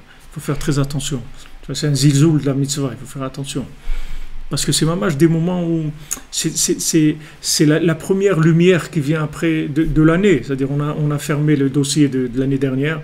Maintenant, c'est la première lumière de l'année. C'est extrêmement puissant parce que c'est très pur. C'est le côté pur qui est puissant. C'est pas la quantité, c'est pas un feu d'artifice, c'est pas le 14 juillet. C'est une petite bougie, c'est tout qu'on va allumer. Mamash, une petite bougie, mais cette petite bougie là, c'est mon petit feu, mon petit feu va brûler jusqu'à Mashiach. C'est ça, c'est cette petite bougie là. Elle est extrêmement puissante, elle est petite mais extrêmement puissante. Zeprinat misvat ner Chanukah lemata mi'asara tfachim. Birshut arabim betefach hasamuch lapetach. Donc il y a plusieurs halachot dans Chanukah qu'on allume en dessous de 10 tfachim, c'est-à-dire en dessous de 1 mètre à peu près, 90 cm, Birshut Arabim, à l'extérieur. Ici, il y a des gens, ici dans mes Hacharim, il y a beaucoup de gens qui allument mamash dans la rue, tu vois les Chanukiyot dans la rue. Ailleurs, je ne connais pas, je ne sais pas s'ils font ça, mais ici, il y a beaucoup de gens qui allument dehors. Betefach hasamuch lapetach, dans les 10 cm proches de la porte de la maison. Donc ici, il y a beaucoup de Chanukiyot qui sont mamash collés au mur, comme ça, de l'entrée de la maison. Quelqu'un qui a une porte comme ça, par exemple, il met sur le côté, il met la Chanoukia, il allume dehors, et après il rentre à la maison. Mais il allume à l'extérieur. Parce que toute l'emprise de la Sitra Chara, elle est en dessous de 10. C'est-à-dire en dessous de 10 Tfachim. En dessous de 10, en général, comme on a vu que la Shrina, elle vient que quand il y a 10. Quand il y a 10 personnes, on peut faire d'avoir chez Bikdusha, on a besoin d'être 10. Maintenant, dans le nian de la hauteur, en dessous de 10 tfachim, c'est-à-dire en dessous de 1 mètre, c'est là où le règne de la klipa, c'est là où il y a la klipa qui a son emprise. Plus, c'est déjà, elle est affaiblie, plus haut. Mais en bas, c'est son règne, c'est là où elle réside. Parce que normalement, la shrina, jamais elle est descendue en dessous de 10. C'est-à-dire jamais elle va en dessous de 10. Elle va jamais dans les endroits des clipotes. C'est-à-dire elle te dit, tu veux, viens toi. Mais moi je ne vais pas aller dans l'endroit de la clipa. Mais à Hanouka, elle vient dans l'endroit de la clipa. C'est-à-dire à Hanouka, la lumière elle descend n'importe où la personne elle est. Ça n'a aucune importance de quel niveau il a. La lumière elle descend vers lui à Hanouka. Alors que les autres moments, il faut faire un effort pour s'élever un petit peu. Mais là, il n'y a pas d'effort à faire. C'est-à-dire, elle vient chez toi. La seule chose que tu dois faire, c'est d'être chez toi. Tu es chez toi, c'est important. Tu vois, vous avez aussi le maasé de Rabbeinu, de Hanouka. Ça aussi, c'est bien de le raconter le premier soir. Il y a un maasé de Rabbeinu, le premier soir de Hanouka, après Adlakat Nerot de Hanouka, le Balabait, en réach, il rentre chez le Balabait. Vous ne connaissez pas ça? C'est dans P Aleph, je pense que c'est P Aleph ou P He. C'est P, c'est-à-dire soit 81 ou 85 dans Chayei Moharan. Il est traduit en français aussi dans Tzadik, ils l'ont retraduit. J'ai vu qu'ils ont sorti Chayei Moharan maintenant aussi en un volume en français. Donc là-bas, vous cherchez le premier soir, ça commence comme ça, le premier soir de Hanouka, après Adlakat Nerot, il y a un invité qui rentre chez le Balabait. Et là, toute l'histoire, elle commence. Et c'est bien de raconter ces histoires. Elle est très, très intéressante, très profonde. Il y a beaucoup de secrets dedans. Parce qu'Oréar, c'est Orchet, c'est la lumière de 8e de Hanouka. Il y a beaucoup là-bas, beaucoup de secrets. Et il est beau, l'histoire, elle est belle aussi. C'est une belle histoire. Notre Rabbeinu, il a raconté le premier soir, après Adlakat Nerot. Donc il y a du travail. Il y a les chants. Il y a les chants de Hanouka. Que si vous faites tous les chants, c'est-à-dire, nous, on a l'habitude à Breslev, il y a des chants. Vous pouvez si vous voulez les écouter, vous cherchez chant Hanouka en français. Je les ai mis il y a quelques années dans YouTube. Vous mettez chant Hanouka, vous les avez tous là-bas, un derrière l'autre. Et après, vous suivez, si vous les connaissez, vous les faites. Connaissez pas, vous suivez dans un truc de Hanouka. Vous avez tous les nigunim. Et tous ces nigunim-là, ils prennent un peu plus qu'une demi-heure. C'est-à-dire, normalement, quand vous avez fini les nigunim, vous avez fini le temps qu'il fallait rester devant la Hanoukia. Après, vous faites le premier soir ce maasé. Après, vous pouvez attaquer les beignets, le manger. Mais même quand vous faites le maasé, vous pouvez manger et tout. Et c'est un moment qui est intense. Un moment intense, il faut beaucoup l'honorer et lui donner beaucoup de valeur. Il faut se préparer aussi. Et il y en a qui vont au mikvé juste avant d'allumer les nérontes. Il y a beaucoup de préparation parce qu'on veut recevoir le maximum. De ça va dépendre après combien on va pouvoir boxer sur le ring. Sur le ring, on va monter de toute façon. Tu veux ou pas, tu vas monter. Tu as un mal à sauter. Mais maintenant, si tu veux avoir des forces pour boxer, il faut que tu prennes. Il faut que tu prennes de la force. Donc tout le monde Asiya, c'est-à-dire tout le monde dans lequel on est, qui est le monde de l'action, le monde des mamaches du pouvoir dans l'action, là-bas il y a toutes les clipotes qui s'attrapent là-bas. Gam Reshut Arabim ou Makom Klipot. Quand on parle aussi de Reshut Arabim, c'est-à-dire comment on l'appelle Reshut Arabim, domaine public, voilà. Domaine public, c'est aussi l'endroit des clipotes, parce que c'est public, ça veut dire tout le monde a accès. Donc il y a les clipotes qui viennent. Et là-bas, précisément, on va allumer Ner Hanouka en bas, là-bas, dans ce domaine-là. Donc par rapport à ce qu'on a étudié dans la Torah 51, quand on a parlé du Regel et tout, que maintenant, Achetechale Regel Minashuk, ça écrit dans la Halacha, que tu allumes jusqu'à qu'il n'y ait plus de pieds dans le chouk, c'est-à-dire dans le marché. Ça veut dire qu'il n'y ait plus de pieds dans le marché. Comme le marché, c'est l'endroit public, c'est l'endroit des clipotes, il faut que tu allumes le Ner Hanouka, c'est-à-dire que tu fasses descendre la lumière jusqu'à qu'il n'y ait plus de pieds qui soient pris dans les clipotes, que tous les pieds rentrent à la maison. C'est-à-dire que tous les pieds soient intégrés dans la Gdoucha. Tu vois? C'est-à-dire c'est là que tu dois amener, tu dois descendre, faire descendre la lumière jusqu'à qu'il n'y a plus un gosse à la maison qui a envie de regarder des films ou qui a envie d'être truc et tout. Tu fais descendre la lumière jusqu'à que tu nettoies complètement le domaine public. Tu vois? T'es chalé, c'est-à-dire c'est un lachon qui est fort, c'est-à-dire tu peux pas comprendre ces mots-là avec le niglé, avec la halakha, pourquoi c'est écrit comme ça? Mamash, les chalot, ça veut dire anéantir. C'est un mot qui est très fort, les chalot. C'est pas un mot. Tu peux dire Acheloye Shum Regel Bashuk. Ça veut dire, bon, dans le pshat, ça veut dire qu'il n'y a plus des gens dehors, c'est tout. Dans le pshat, dans la halacha, ça veut dire quoi? Ça veut dire que tu peux allumer Hanoukia tant qu'il y a des gens dans la rue. S'il n'y a plus des gens dans la rue, alors ça y est, c'est plus Zman Adlakat Hanouka. Ça, c'est le pshat. C'est-à-dire, c'est ça le pshat qui...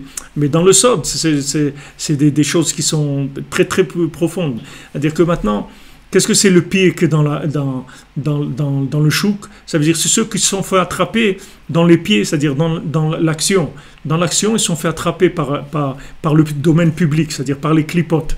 Maintenant, toi, tu dois allumer Nerot Hanouka jusqu'à que tu enlèves tous les pieds des clipotes. C'est-à-dire que tous les pieds rentrent et ils se replient à l'intérieur. Comme on dit Shabbat, im tashiv mi Shabbat raglecha. C'est-à-dire que tous les pieds que tu as mis dans le marché, tu les rentres le Shabbat à la maison. Il faut que tu ramènes tout à la maison. Pour ça, vous voyez que c'est la même chose, c'est-à-dire Ner Shabbat et Ner Hanouka. Parce que le sens du Shabbat, c'est la même chose. Pendant 6 jours, tu as mis les pieds là où tu les as mis. Tu Tu comprends, tu as mis des pieds dans la boue, dans les trucs, n'importe où, tu dois travailler, tu dois faire des choses, ok. Tu vas là-bas, tu fais ce que tu es dans le domaine public. Et Shabbat, c'est Tashiv mi Shabbat Raglecha. C'est-à-dire tu fais rentrer tous les pieds, tu les ramènes vers la Gdusha. Et Rabbeinu, il dit que même les mitzvot que tu fais dans la semaine, elles ne sont parfaites que par le Shabbat. C'est-à-dire que toutes les mitzvot que tu fais dans la semaine, elles sont pas complètes. Mais quand il vient Shabbat, toutes elles montent. C'est-à-dire toutes elles se débarrassent de tous les trucs qui ont pu se coller dessus dans la semaine. Et la mitzvah, elle devient shlema, Shabbat. Shabbat, ça répare toutes les mitzvot. Alors le principe, c'est le même. C'est-à-dire de ramener l'action, de ramener le monde du contact avec la réalité, de le ramener vers la lumière d'Hachem. C'est ça le sens de l'allumage des bougies de Hanouka. C'est-à-dire qu'il n'y ait plus aucun comportement qui soit en rapport avec le domaine public, c'est-à-dire avec les clipotes. Que tout rentre dans la Gdusha, tout rentre à la maison. C'est pour ça que c'est important, ce que je vous dis, Ishu Beto. C'est très important parce que vous mettez beaucoup d'énergie. Quelqu'un qui a de l'énergie, tu ne peux pas l'attraper. Tu peux attraper des gens faibles, des gens affaiblis, mais des gens qui ont de l'énergie, tu ne peux pas les attraper. Et cette énergie, c'est ce que tu leur donnes. Tu donnes à tes enfants, avec ces mitzvot-là, tu leur donnes de la force pour pouvoir se battre contre les clipotes. Les clipotes, elles sont là, c'est une évidence. On vit dedans, on baigne dedans. Tu ne peux pas dire, bon, ça va, tant pis. Il faut que tu gagnes, c'est une guerre. Ils sont là, les Grecs. Ils sont là, ils sont devant nous. Ils sont jamais morts, les Grecs. Ils sont là. Il faut se battre contre eux parce qu'ils veulent nous enlever complètement la Torah. Ils attrapent des gens. Il ne faut pas croire. Ils attrapent. On m'a envoyé un petit discours comme ça d'un rave qui a fait. Je ne sais pas d'où ces chiffres il les sort. Je ne sais pas ce que. Bon, il a l'air sérieux, le bonhomme. Je ne sais pas. Il a l'air sérieux. Mais en tout cas, les chiffres qu'il dit, ça fait peur. Il dit qu'en Amérique, après la Shoah, il y avait 6 millions de juifs. Il dit que maintenant, combien il y a de juifs en Amérique? 6 millions. Il y a 30 millions de juifs qui ont disparu en Amérique. C'est-à-dire, il dit 5 fois la Shoah il y a eu en Amérique. 5 fois la Shoah. C'est-à-dire qu'il y a 30 millions qui se sont assimilés, qui ont disparu du judaïsme complètement. 30 millions en Amérique. C'est-à-dire que si maintenant, ces 6 millions, ils avaient maintenu leurs enfants dans le judaïsme, aujourd'hui, il y aurait eu 36 millions de juifs en Amérique. C'est ce qu'il y a eu. C'est-à-dire les enfants, un truc qu'il y a eu, c'est ça qu'il y a eu, 36 millions de ces gens-là. Mais seulement, sur ces 36 millions, il y a 30 millions qui sont partis. Donc tu vois que les Grecs, ils travaillent. Les gens, ils sont affolés, la Shoah, mais il y a des gens, ils travaillent en douce, ils travaillent avec le Coca-Cola et la drogue et l'argent et les trucs et tout, mais ils attrapent des gens. Il ne faut pas croire que c'est une guerre. Elle a pris une forme comme ça. Il vient sous plusieurs formes, mais le résultat, c'est le même. C'est d'empêcher les gens de rester connectés avec leur identité, de se rapprocher d'Hachem. Et de là, d'empêcher de la Géoula. Imagine-toi qu'il y aurait eu 36 millions aujourd'hui de juifs en Amérique. Sur ces 36 millions, il manque rien qui montre 4 ou 5 millions en Israël. C'est Mashiach qui vient tout de suite. Tu amènes 4-5 millions d'Américains en Israël, Mashiach vient tout de suite. Ça y est, tu manges le monde en 6 mois, c'est fini. Tu trouves tout le monde entier, il est ici. Tout, l'argent du monde, les laboratoires pharmaceutiques, l'électronique, tout ce que tu veux, tout rentre ici, c'est fini. Il n'y a plus de... Ne croyez pas que les Grecs, c'est des gens... Ils sont pas virtuels, ils sont sur le terrain. Tu vois les résultats, tu vois.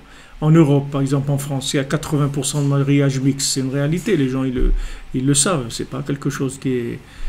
80% de ces gens-là. Après, ils disparaissent. Ça prend une génération, 2, tac, c'est fini. Regardez notre ami là, le Rav Kadosh, il va en France, il fait la Brit Mila. Combien de gens qui font la Brit Mila? Ils sont juifs, ils n'ont pas fait la Brit Mila. Ils ont 10 ans, 15 ans, 20 ans, 40 ans, 60 ans. Ils n'ont pas fait la Brit Mila. Par milliers, il y en a en France. Par milliers de gens qui sont nés juifs, ils n'ont pas fait la Brit Mila. Pour te dire où il est, le bonhomme. La Brit Mila, pourtant, c'est important. La plupart, c'est des Sfaradim. Chez un Sfarad, la Brit Mila, c'est un truc qu'on ne touche pas. C'est des trucs... Mais regardez à quoi on peut arriver. Regardez à quoi on peut arriver. Ça, c'est les Grecs. C'est pas... Il y a une machine qui s'appelle, quand je travaille dans l'imprimerie, il y a une machine qui s'appelle une gréqueuse. C'est une machine qui ronge le papier pour que la colle, quand tu fais des livres, le dos quand il est plié le livre, alors derrière, il y a les cahiers. Alors cette machine, la gréqueuse, elle rogne, tu vois, dans le papier pour faire des trous, et après la colle, elle prend bien. Alors c'est ça les Grecs, ils rongent le judaïsme, ils rongent. Béikar, c'est qui te ronge, c'est la lumière, tu prends la lumière, d'aimer ça, d'aimer que tu fais une mitzvah, tu l'aimes, tu te réalises, tu aimes ça, tu vois. C'est ça qu'il faut donner aux enfants. C'est pas les trucs, fais la mitzvah, fais, ok, s'il n'aime pas la mitzvah, il y a des gens qui vont lui faire aimer d'autres choses à l'extérieur. Il y a des gens à l'extérieur qui font que ça. Ils sont là que pour ça. Et ça, il fait que ça. Les Grecs, ils sont là, ils essayent de te vendre des trucs.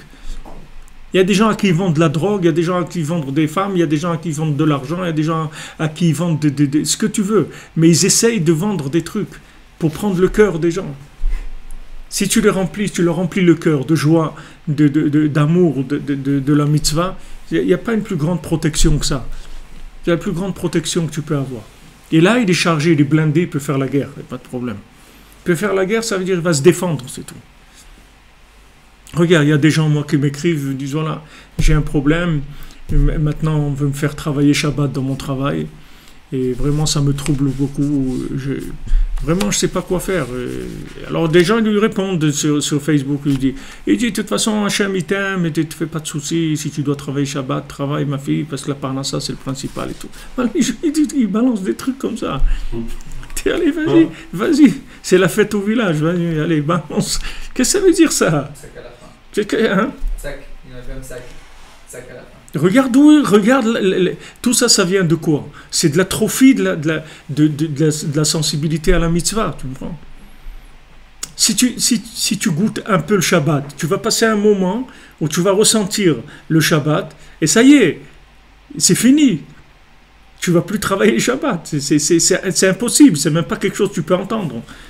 Ça y est, quelqu'un te dit voilà, tu vas travailler le Shabbat, tu dis donc ferai-moi la lettre de renvoi, c'est tout, moi je peux pas travailler le Shabbat. C'est fini, c'est réglé, on n'en parle même pas. Mais ça, d'où ça vient? Il faut avoir de la force pour ça. Tu te trouves le lendemain, ok, c'est bien beau, tu lui dis Shabbat, et monsieur, comment je paye mon loyer, moi, le mois prochain? Ok, d'accord. Vous dites, je ne travaille pas Shabbat, je ne travaille pas, ok. Qui est-ce qui me paye mon loyer le mois prochain? Vous me garantissez que vous me donnez un chèque si j'ai pas? Qu'est-ce que tu fais? Tu comprends? C'est pas un truc que tu peux imposer. Il faut que la personne, ça vienne d'elle-même, parce que si tu veux lui imposer ça, il faut que tu prépares ton chéquier, c'est tout ce que tu peux faire. Si tu veux qu'il assume, alors vas-y, tu dis bon, alors là, tant que vous ne travaillez pas, je vous paye tout votre loyer, je vous donne votre salaire. Et puis alors la personne dit bon, ok, d'accord, mais tu n'as rien fait avec ça. Je veux dire, c'est pas avec ça que tu lui as fait goûter le Shabbat. Il faut que tu lui fasses goûter. Bon, c'est pas la Torah, il faut l'aimer, la Torah. Si tu l'aimes pas, tu peux pas la garder. On ne garde que ce qu'on aime. C'est un principe klali. Tu ne gardes que ce que tu aimes. Ce que tu aimes pas, tu vas le balancer. C'est une question de temps.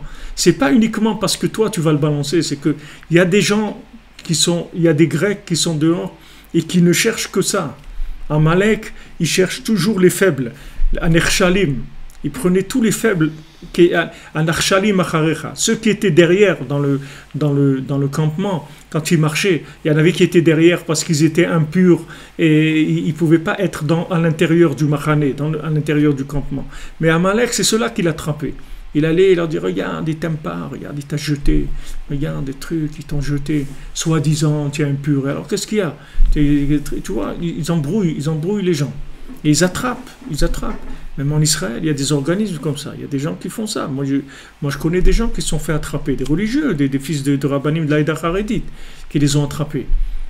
C'est des ergonim qui viennent, qui rentrent dans le monde religieux et qui essayent d'attraper les jeunes. Ils ont un nom, j'ai oublié le nom, comment ils s'appellent. Hein? Ils font quoi? C'est des missionnaires. Mais c'est des missionnaires qui qui cherchent à faire démissionner, si tu veux, les gens de la Torah. C'est ça leur boulot. C'est pas des missionnaires, c'est pas des chrétiens ni rien. Non, non, c'est des juifs d'ici, c'est des Israéliens, des juifs d'ici. C'est pas des gens qui font ils les amènent pas vers d'autres religions. Non, non, ils les sortent dans l'état à vote, c'est tout. Ils disent, c'est parce que c'est la vie, viens, un truc. Ils m'ont envoyé un truc, tu vois, une vidéo de 3 jeunes comme ça, tu vois comment ils étaient avant avec les péotes et tout, et maintenant tu les vois avec la tête rasée, les trucs, et ils disent enfin on est heureux maintenant, on a trouvé la vie, et trucs, et, tu vois, ils les tirent, ils sont là les Grecs, ne crois pas qu'ils ne sont pas partis, ils sont toujours là. Maintenant si tu donnes pas de l'amour, de la Torah à tes enfants, ils ne peuvent pas tenir, tu ne peux pas tenir aujourd'hui, c'est impossible. Il y a trop de tentations, il y a trop de choses qui appellent. C'est trop, ça parle trop aux gens, la rue, aujourd'hui. C'est la rue, ici c'est la rue. En Israël, il y a la rue. La rue en Israël, elle est plus forte qu'en France. En France, la rue, elle est pas comme en Israël. En Israël, la rue, elle est très très dangereuse. C'est pas comment. Parce que tu as des gens qui connaissent bien le système. Tu n'as pas affaire à des ignorants qui sont occupés dans d'autres choses. Ici, il y a des gens qui savent exactement comment ça marche, et qu'est-ce que c'est le Shabbat, et qu'est-ce que c'est... Il y avait quelques années une jeune comme ça de 19 ans qui s'était suicidée. Avant, elle a écrit une lettre et elle a demandé de la mettre dans toutes les synagogues. Elle était ici aussi à Breslev, c'est là où je l'ai lu. Et c'était une fille de 16 ans d'ici, de Meacharim, d'une famille orthodoxe et trucs, et qui est tombée, elle est sortie. Et donc après, ça a duré 3 ans. Au bout de 3 ans, elle n'a plus supporté le truc et elle n'a pas pu revenir. Elle s'est suicidée, mais elle a écrit avant une lettre. Elle te dit, regarde, ne te fais pas attraper, il n'y a rien là-bas. C'est du vent, on ne te vend rien. Un Shabbat chez toi à la maison, avec tes parents, avec tes frères et tes sœurs, tu ne trouveras jamais ça dans le monde, ça n'existe pas. Ne te fais pas attraper. C'était très émouvant, très très émouvant ce qu'elle a écrit.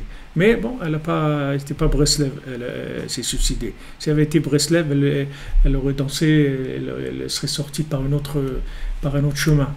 Elle n'a pas eu le mérite. Mais sachez que les jeunes, ils se font attaquer, et les pauvres, ils ont des épreuves. C'est pas évident.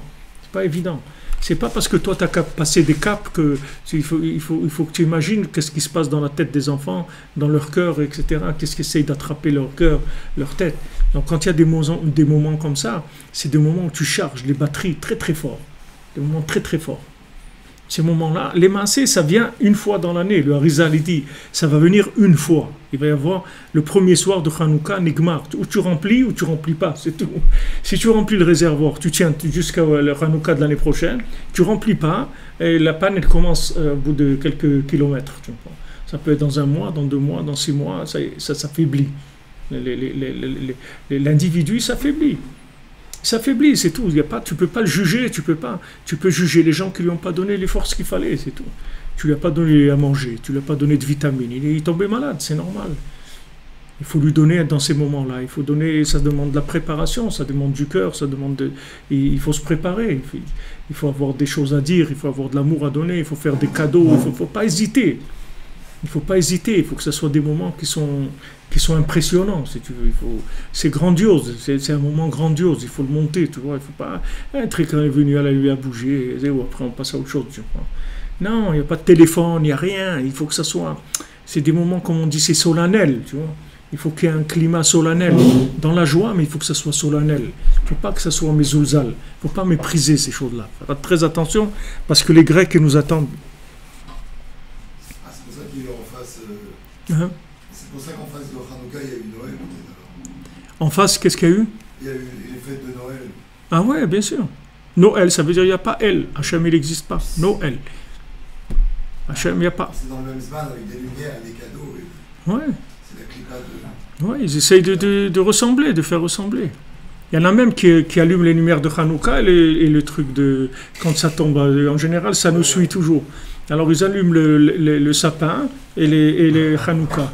Et ils chantent mon beau sapin et ah là, mon beau sapin, tac, là, les deux. Si tu veux faire. Hein, tu peux juger personne. Tu peux juger personne parce que c'est tout des, si tu veux, c'est des baisses d'énergie mentale, si tu veux, par rapport à la mitzvah. Quand dans la tête de la personne, l'intensité, si tu veux, de la mitzvah, il n'y a pas de mochin dedans, ce qu'on appelle les mochin, ça veut dire il n'y a pas d'énergie mentale dans la mitzvah. Donc après, ça devient un truc complètement délavé, tu vois.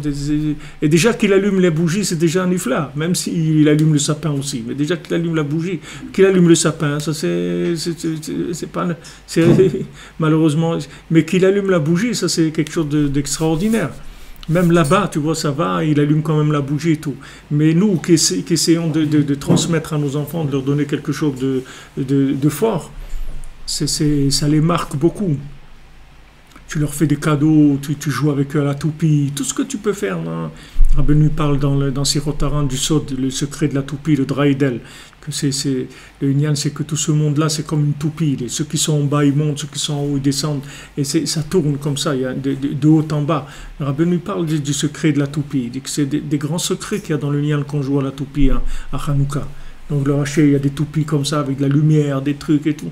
Et de montrer que c'est quelque chose de très très important. Et ça les attache. Ça leur donne de la force.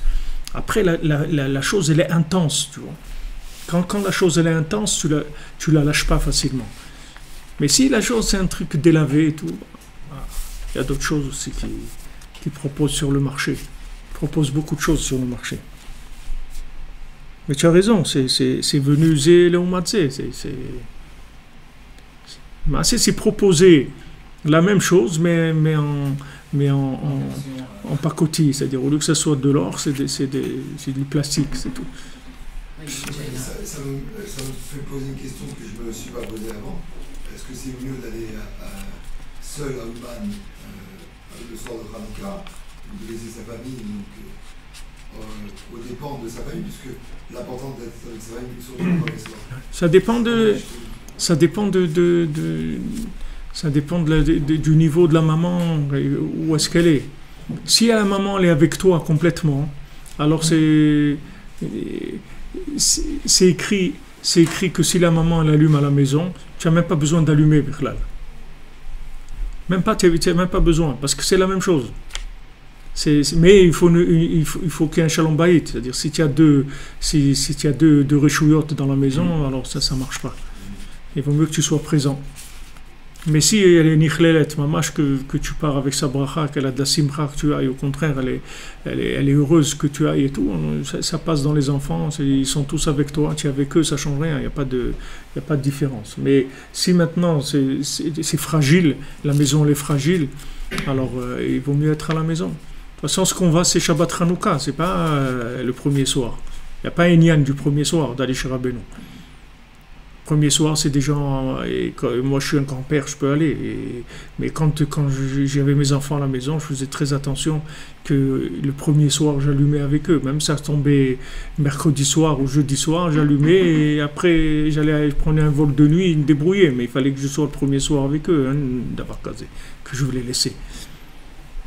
Après, tu vas. Quand tu n'as plus d'obligations comme ça, tu peux te permettre. Mais sinon, je crois que cette année, c'est quand? C'est mardi soir, le premier là. On allume mardi soir, le premier. Donc ça va.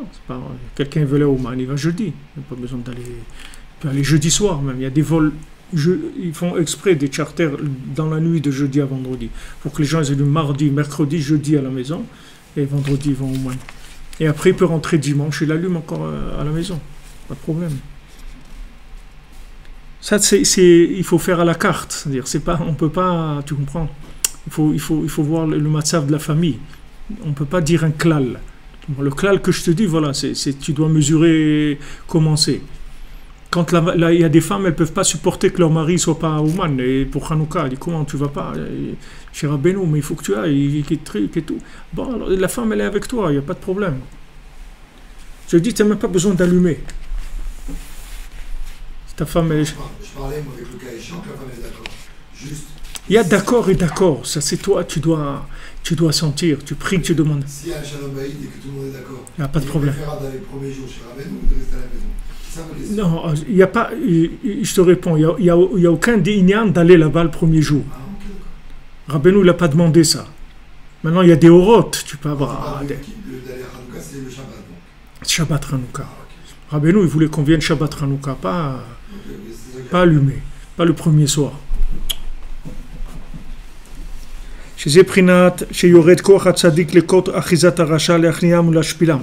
Ça c'est le inyan donc que la lumière du tzaddik elle descend, c'est-à-dire tu vois la lumière il dit ici koach hatzadik, tu vois, il appelle la lumière de Hanouka, il appelle koach hatzadik, c'est pas une lumière de tu comprends c'est pas une lumière de planante, c'est de l'énergie, c'est de la force, c'est pas de la lumière stam, c'est de la force. C'est-à-dire c'est de la lumière, quand on dit de la lumière, c'est de l'enthousiasme, de la force, de la foi, des choses qui sont à l'intérieur. Ça c'est koach hatzadik.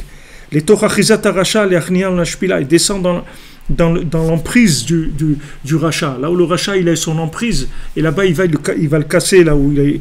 J'ai aliédésé anoumit gabri malab. C'est comme ça que nous on peut l'attaquer. Comment on va attaquer le rachat? C'est parce que le tzaddik qui descend et il casse l'emprise du rachat. À ce moment-là, nous après, on peut arriver à gagner la guerre contre lui. Donc c'est pour ça que c'est dans les 10 cm proches de la porte. Parce que l'emprise des clipotes, c'est que à la porte. Vous voyez, à Pétach. Ils sont à la porte. C'est-à-dire que voilà, Pater Hatatzoret, que Avraham Avinu Yoshev, Pétar Kechomayom, comme Rabbeinu dit, le soleil il tape, il est assis à la porte, c'est-à-dire le soleil il tape à la porte, il essaye d'attraper quand quelqu'un il est entre l'intérieur et l'extérieur, la porte, c'est ni dedans ni dehors. Donc dans cet endroit-là, ils tapent, c'est là où ils attaquent le plus. Ki bifni menam yecholim likanes, tu vois, dedans il ne peut pas rentrer. Klipa ne peut pas rentrer. C'est-à-dire à la porte ils sont orvim. Orvim ça veut dire ils sont. C'est un problème d'allumer alors dans les fenêtres. Alors, d'après ce qu'on comprend là. Attends, après je reviens vers ça. Attends, on reste là. Comment on dit orvim? Orvim, au rêve ça veut dire c'est quelqu'un il est. Hein? À l'affût, voilà. Aux aguets, à l'affût. Ils sont là. Qu'est-ce qui sort de la porte de la maison? Il attrape. Tu vois. Ce qui sort parce qu'il mange les poubelles, donc il attend que tu jettes que quelqu'un y sort, c'est tout. Dès que quelqu'un y sort, c'est de ça qu'il se nourrit. Donc tout ce qu'on fait ishu beto, c'est-à-dire qu'on allume avec sa maison, c'est pour les tenir à l'intérieur, pour qu'ils restent attachés à l'intérieur. Et là ils ont la force de lutter. Beprinat la petach hatat rovet, tu vois, regarde, tu as été mekavel, ce qu'il dit Rabbi Nathan. Valken itztavinu laasot mezuzah etzel la petach. C'est pour ça qu'on nous a dit de mettre la mezuzah sur les linteaux de la porte. Les garesh à klipa omedet etzel la petach daika, pour envoyer la klipa qui se tient à la porte précisément. Valken anu madlikim ner Hanouka samuch la petach.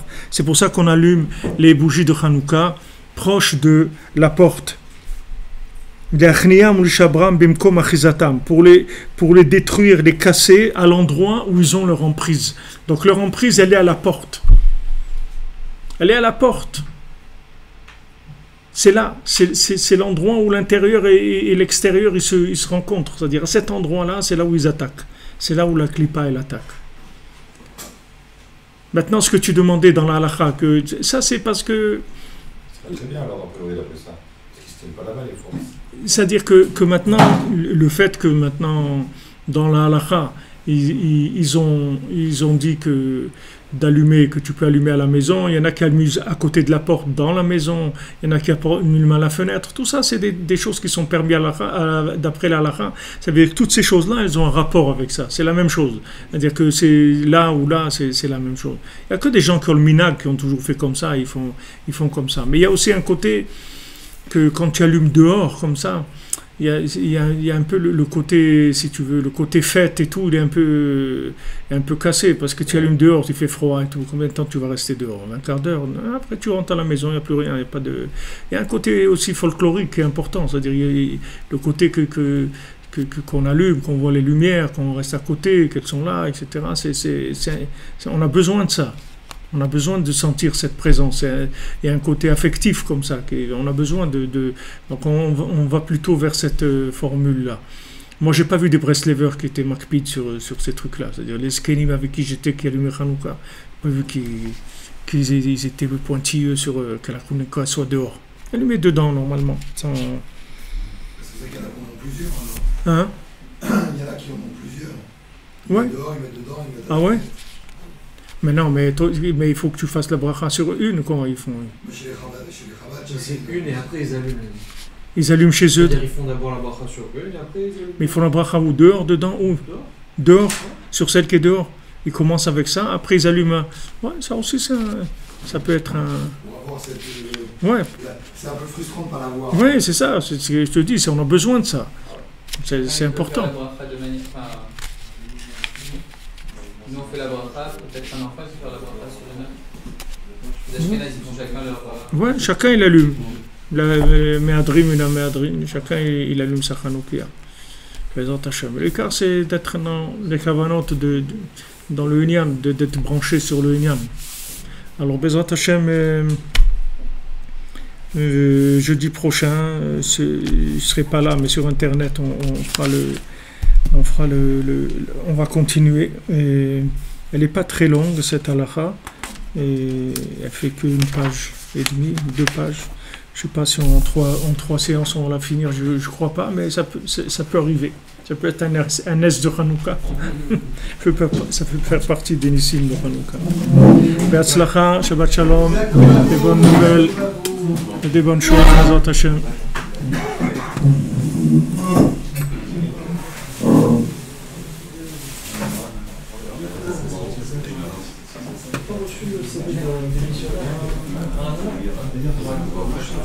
Shabbat Shalom, Shabbat Shalom.